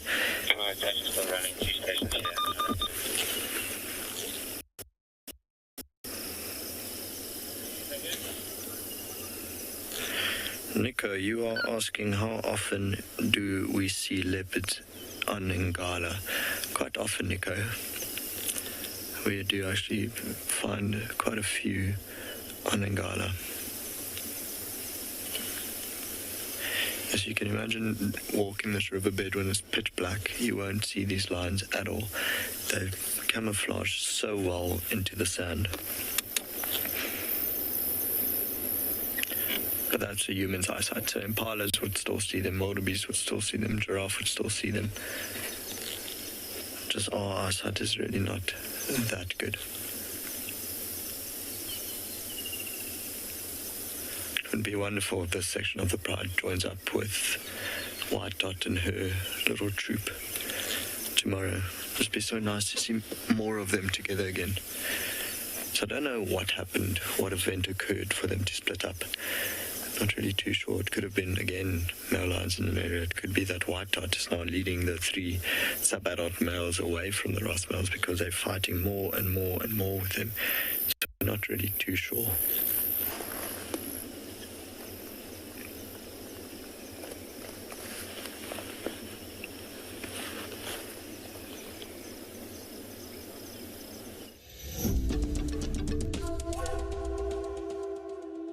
When on safari, there's nothing better than an evening spent under the stars chatting around a fire, with the sounds of the wild all around you.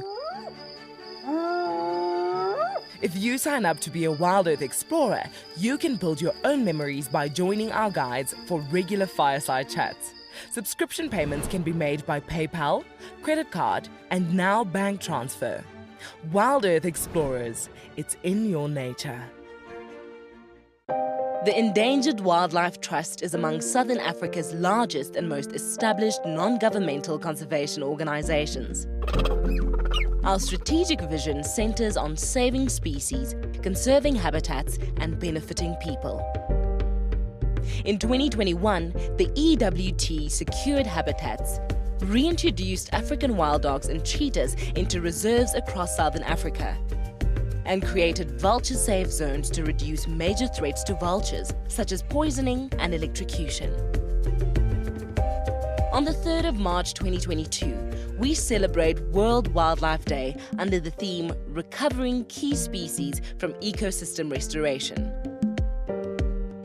Standing strong alongside our partners, donors, supporters and friends, the EWT staff have achieved remarkable gains for conservation.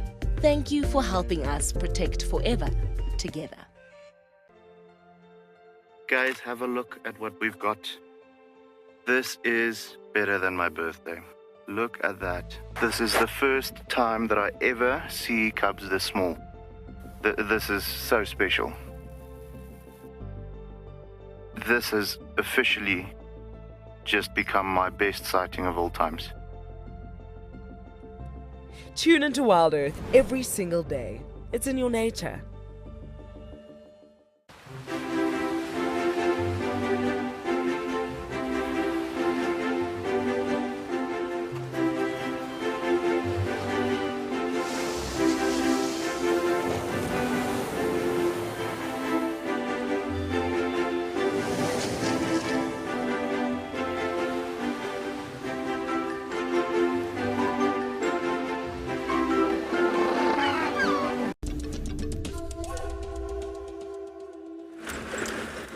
Welcome back. We are now I'm heading south. We have seen tracks of a leopard in the area. We're still working more or less in the same area where he might be, but we had a report of tracks of a leopard look like getting into our area. Never know. We'll go there and have a look. The last half an hour that we have, let us try. You'll never know, of course, whether the leopard have made a kill or not. And the guys reported look like a tracks has been there up and down for quite a few days, 2 to 3 days. I would like to take an opportunity to see that area.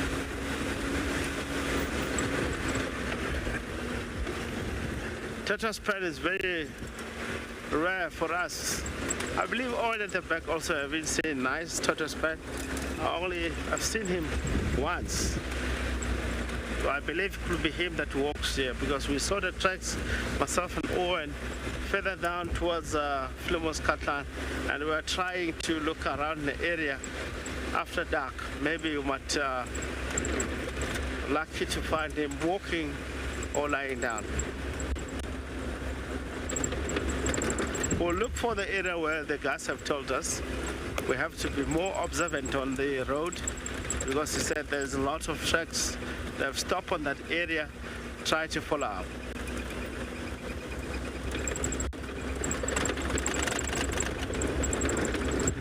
And that behavior, you might have a kill. A leopard cannot be in the same spot walking up and down for no reason. So it does have reason. You might have a kill. We need to go and find that.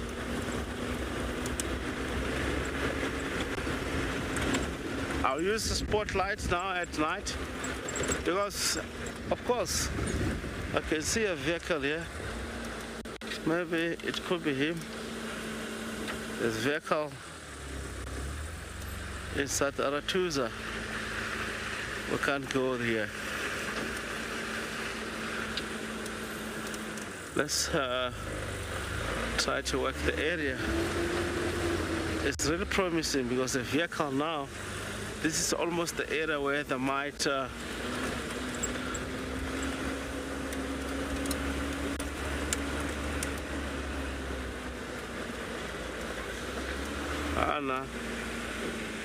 wish the most animal have interesting name. I just want to think about that. Okay, this is the area, I believe.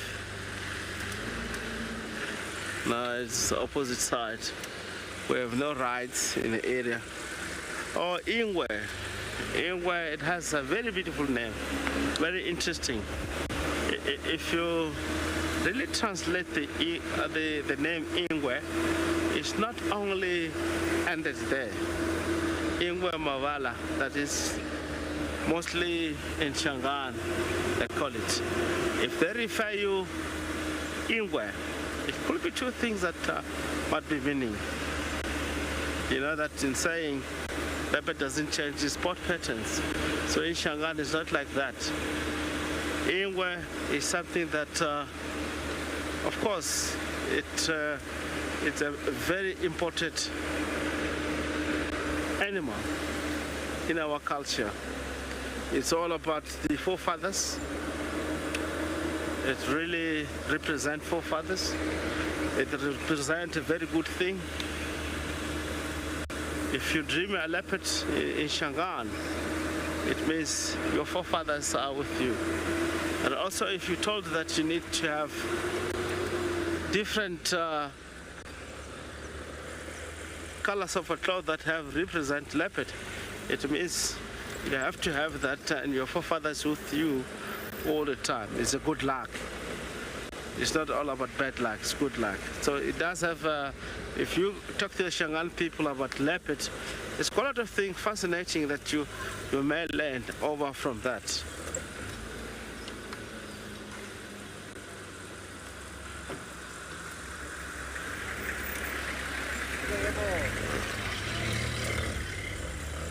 It's such amazing leopard, but if they refer you a lion, it's really you're a killer in the society. You're not even needed.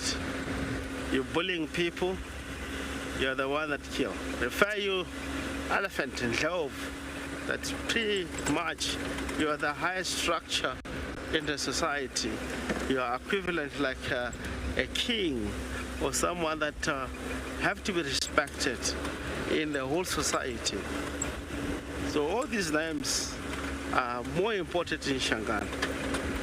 But the leopard is one of the, or Ingwe is one of the best names. If you are named Ingwe, you are such a beautiful animal and you represent a beautiful thing in prosperity. So that's the reason the Shangaan people, you see them in their yard or in their homes, most of the time using the pillar. There's a cloth that have same color of a leopard. They use that all the time. They believe that if they use that as a pillow, always their forefathers will be on their side. It's protection, prosperity, and a lot of things that are good. It's how actually it works. I believe I've tried to answer the question according to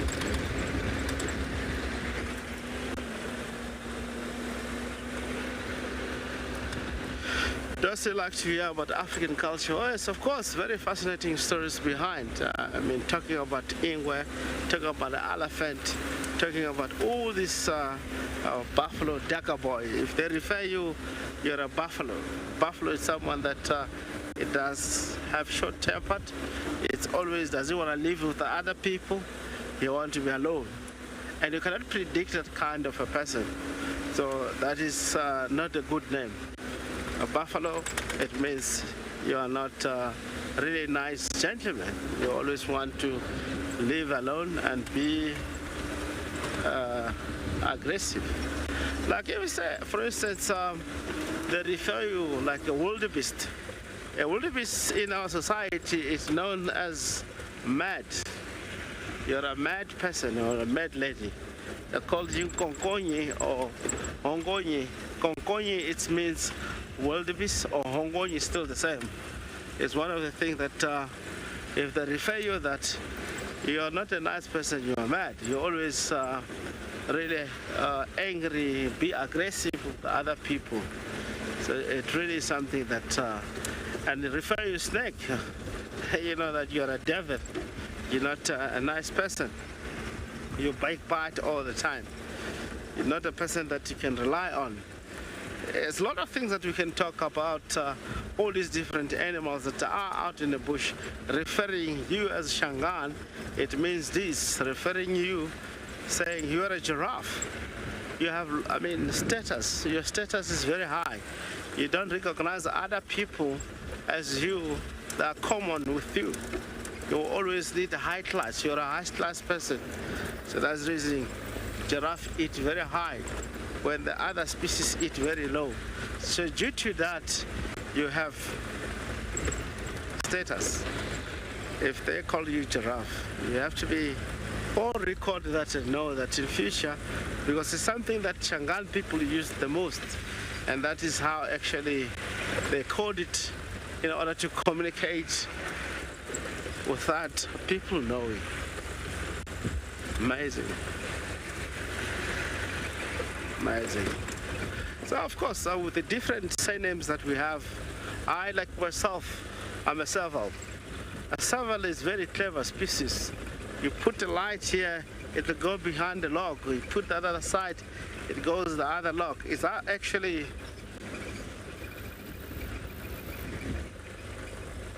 with my surname meaning.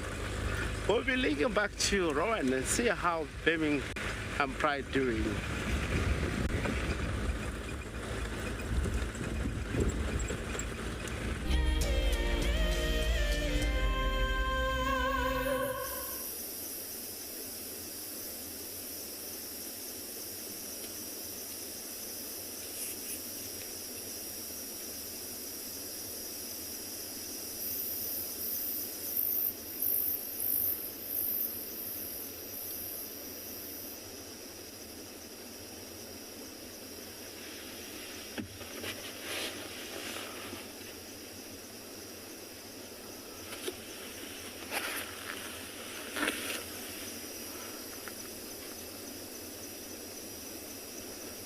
Okay, so you can see they've basically bundled up in just one group of grooming, which is awesome.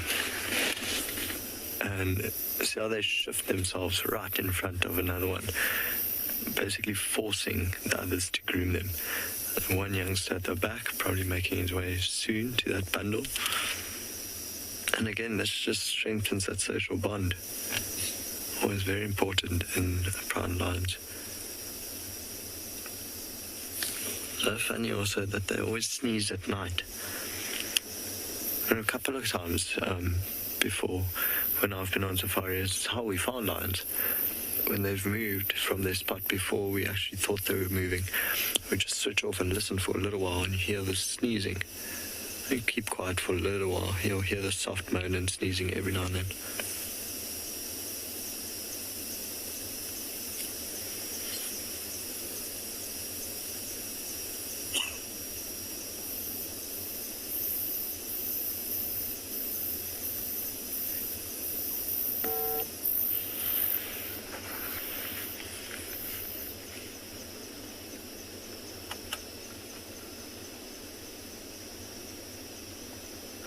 Quite nice in the highlight, you can see all the muscles rippling down the shoulders.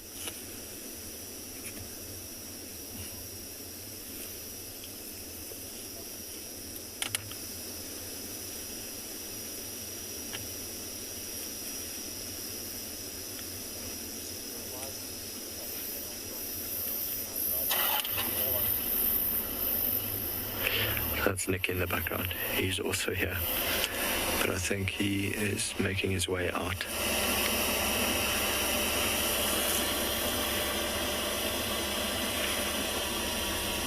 Imagine the amount of hair that is stuck in your teeth after that. So Laura's saying this is one of her favorite things to watch. Glad we can bring it to you, Laura. It's just funny to watch the heads bobbing and the eyes so bright. Bless you. After a while, though, you know, if there's too much grooming, you'll see one actually grimace or just start snarling, because that tongue is very, very, very rough. But they do need it, though. There are so many ticks around, so they're tick infested, and this helps. Definitely helps. Big yawn.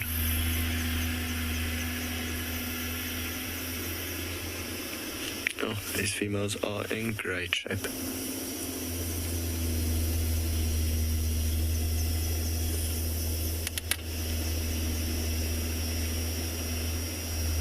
So it's been a long time since since I heard or even saw the Birmingham Pride take down a buffalo or giraffe.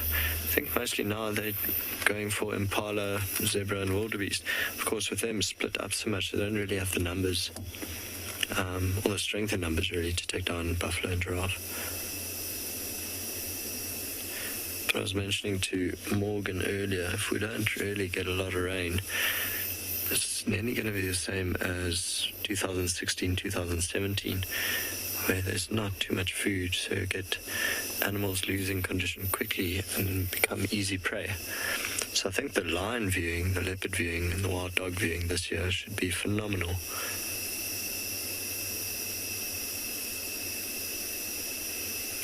One by one, just edging forward. Eventually they'll actually go up onto the northern bank.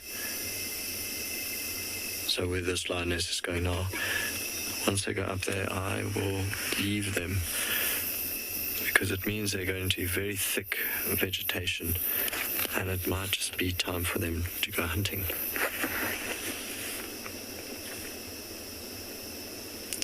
Rather than us driving behind them, making a lot of noise and lighting them up with the headlights.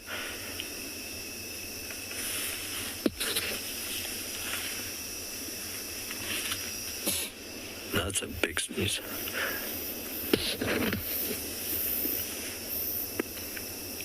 Yeah, I actually might sit with them till they leave the river, but once they do, we'll leave them to it and try to find them again in the morning.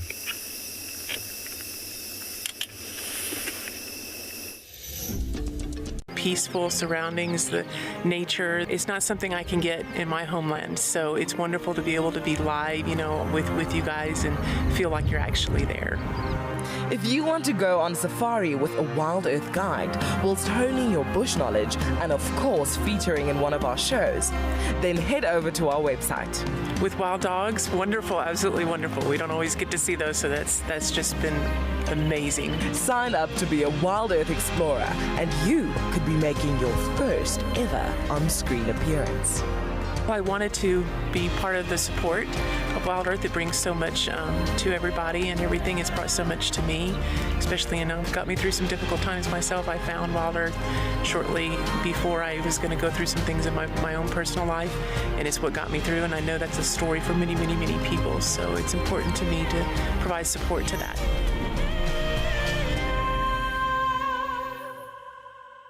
Pangolin, known as the respected, wise old man of the African bush, is said to be a symbol of good luck and the bringer of rain. 8 species of pangolins are found worldwide, of which 4 occur in Africa. This mysterious creature is now the most poached animal on our planet. The African Pangolin Working Group will strive towards the conservation and protection of the African pangolin species and the habitat they live in. The African Pangolin Working Group has been mandated by the Department of Forestry, Fisheries and the Environment to assist and support with the retrieval, release process and the research of pangolins in South Africa. Each rescued pangolin is assessed, treated and rehabilitated by an experienced team of veterinarians and rehabilitation specialists. We can ensure the survival of the species. Together, we can make a difference. This warthog is in big trouble. He's got elephants all around. What are you going to do there, big guy? What are you going to do? Oh, he's pretty brave though. Oh man, he's not even moving. Look, that elephant is trying his best, but that warthog ain't budging. That's madness. That's so funny. And we have a winner. The warthog wins the standoff. Expect the unexpected here on WildEarth Daily.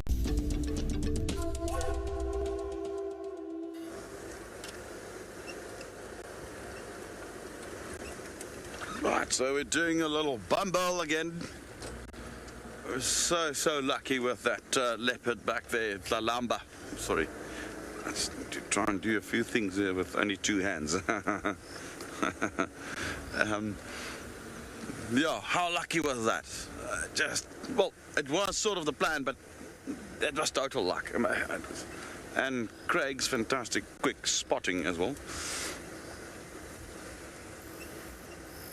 So now we're just cruising around, eh? Right, so we bypassed there by Sydney's Dam area. There's no visual there of Tavangumi. I suspect he probably gone further north into Buffelshoek.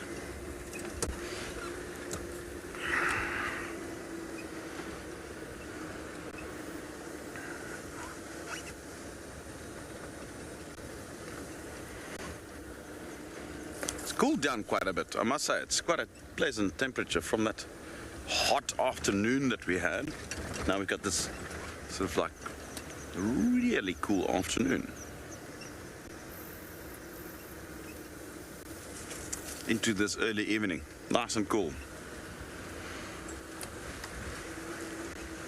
I think summer is still gonna give us a few curveballs. I think we can definitely wait for a few hot days.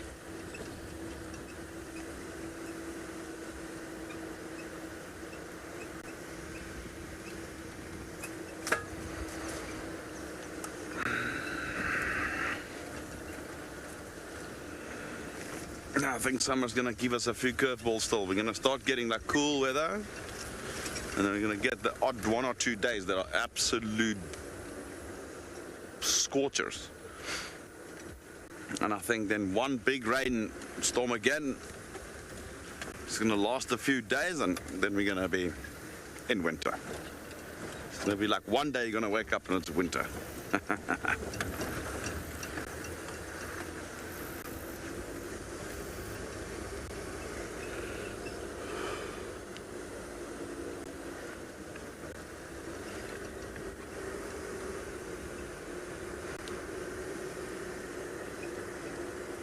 I don't know where Darkmane is at the moment. I thought about it this morning. I need to maybe contact some people to the north.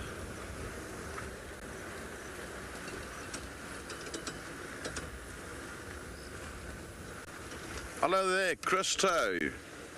Wants to know how many species of antelope are there in the Sabi Sand. Okay, I'll put this light down. We're gonna have to count them quickly. Okay, let's start with the biggest. Kudu, wildebeest, impala, duiker, steenbuck, bushbuck, nyala,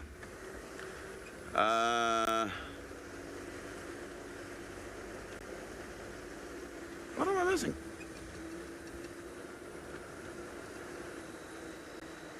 All right, so we don't really see eland here. We don't really see tsetse and those things, although they occur in the park, the greater park. You don't really see them here, like roan and sable. Sable is occasionally seen in some parts, but not here. But you can pretty much list them. They used to occur. Yeah, they still occasionally enter the area. So we're on 9 antelope species now. Who am I missing? Trying to think now. Sharp's grijsbok has been seen, as far as I understand. Not here, but in some parts. Not very common.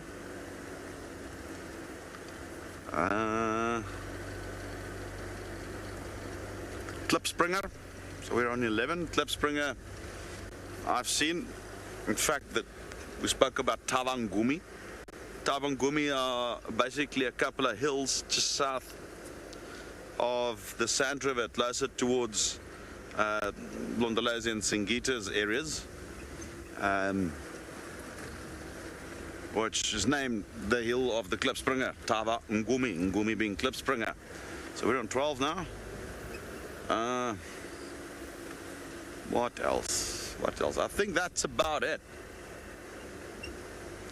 Shoot eland come into the area, we can probably, but I've never seen an eland in this region. A little bit more to the north of the park. And that at Kruger, they're not Sabi Sand. But there's no physical boundary. So in theory, yes, I suppose they can come in to our area. But all these private reserves, the Sabi Sand, Manyaleti, Glacieri, Elephants, River Reserve, Balule, is that a snake? No, it's a twig. Timbavati, Umbabat. All these are part of the greater Kruger. They have no physical boundary, like a fence or something, between them and the Kruger Park. So therefore there's free movement of game back and forth between those reserves. So in theory, we could see sable or roan or eland, but that's just not really the habitat for them. They like other habitats further in the park. Talking about roan, let's head over to him to see if his lions are on the move. Roan.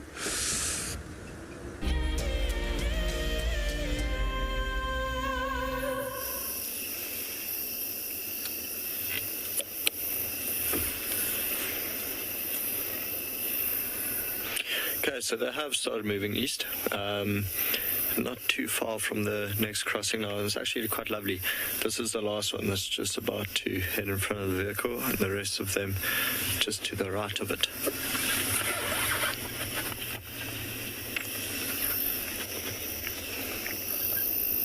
It's amazing how they decide to walk in the river rather than the grass. I mean, yeah, the long grass contains a lot of ticks, would be harder walking, whereas the rivers are easier, but you tend to sink in the sand. But I think it's easier for them to displace pressure because their paws are go a little bit wider.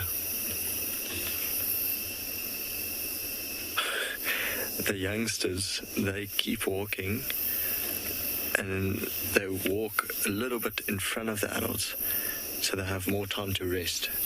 And the adults walk past and they wake up again and keep going. There's one of the youngsters.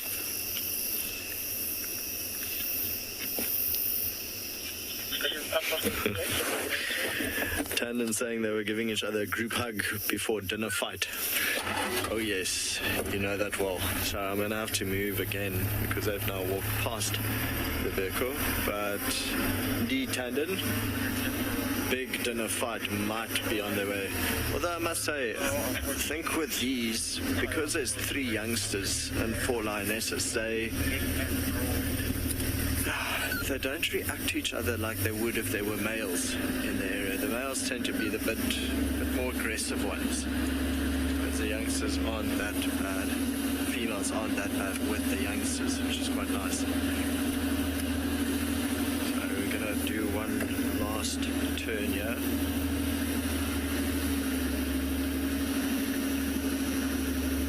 Oh, Morgan, I think they are going all the way to our house.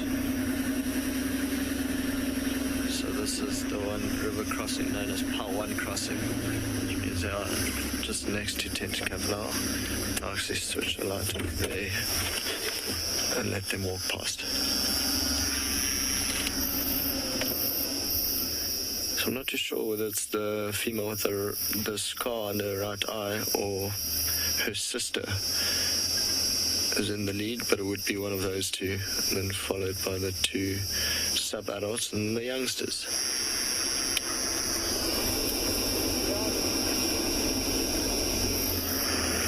The 3 female youngsters, 3 of 6.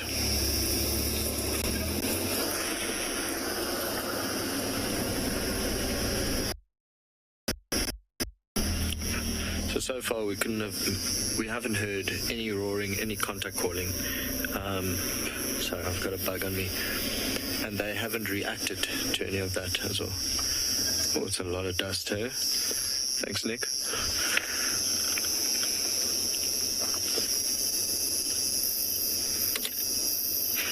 Shame. Oliver's saying precious moments spent with the Birminghams. Yeah, it's been a long time, Oliver. Glad we got to spend the majority of the day with him, actually. So yeah, this is where we'll leave them. Hopefully they continue in the river and they just park off right in front where Morgan and I are staying. But we'll spend a bit of time again in the morning just to check where they've ended up.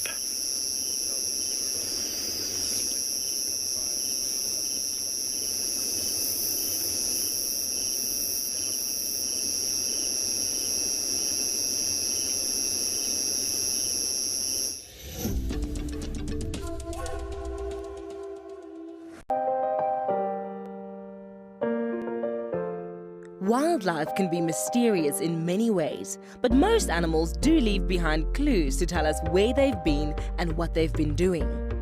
Anything from fallen feathers and fur to footprints and even poo can tell us a story. It just takes a little practice to know what to spot, where to search, and to work out what's been going on from the evidence we find. Sign up to be a WildEarth explorer and join Rex and Tessa around the fire as they talk about reading the bush newspaper. Straight after the sunset safari on Sunday the 27th of February, you will have the opportunity to pick the brains of two incredible naturalists, and who knows, you may learn to be a nature Sherlock yourself. WildEarth Explorers, it's in your nature. Cape Nature is the chief custodian of the Western Cape of South Africa's natural environment. This highly successful organization strives to conserve the province's natural heritage to ensure a sustainable future. Besides nurturing nature, Cape Nature offers an authentic ecotourism experience to local and international visitors. And one of these experiences is walking amongst the penguins at Stony Point, or as we know it, Penguin Beach. WildEarth broadcasts live from here every day and is very privileged to be partnered with Cape Nature, who have focused their conservation efforts here. If you want to visit these iconic black and white African penguins for yourself, then head over to our website to find out more. Cape Nature. Conserve, explore, experience. This is incredible. Looks like vervet monkeys do sometimes go for swims. I heard something splash, but we couldn't see what it was in the long grass. Now I just saw that thing swimming there. This is incredible. I hope it gets to the bank. There are crocodiles in this dam. And it looks like, you see that monkey climb up into the tree? Wow. Expect the unexpected here.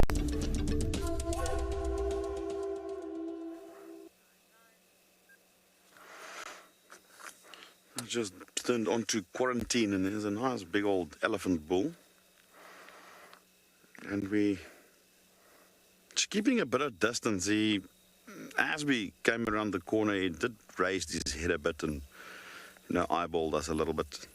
Just telling us, I'm eating marulas, you stay there. And the fact that he appears to be in must, it's also then a sign that you should probably keep your distance. You know what these must bulls do. Their testosterone levels are elevated. And they can be unpredictable. So we're going to just keep a distance. Let him do his thing. You can see there along his side, along his temples, that sort of fluid that he secretes there. And that combined with the urine dribbling down his legs, which you can't really see from here, but I did see it, are signs that he's in must.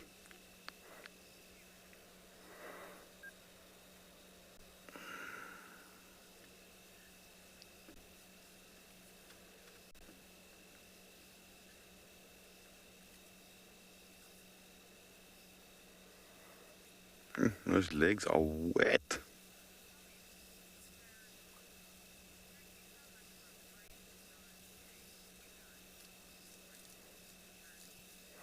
Hi, Furby. Thank you for that lovely comment. Furby says, it just thanks us for the lovely drive and that we are great. Thank you very much. And again, I think the credit needs to go to nature, not us. We are messengers. It's the bush that's creating this. And that's why it's essential to have these type of programs and lodges and so forth, where people can actually come and see an elephant in the wild, in order for us to create that awareness and just make people aware that this paradise is slowly but surely disappearing, and that we will need a global effort to keep it like this. It will be a sad day if my kids cannot show their kids an elephant one day.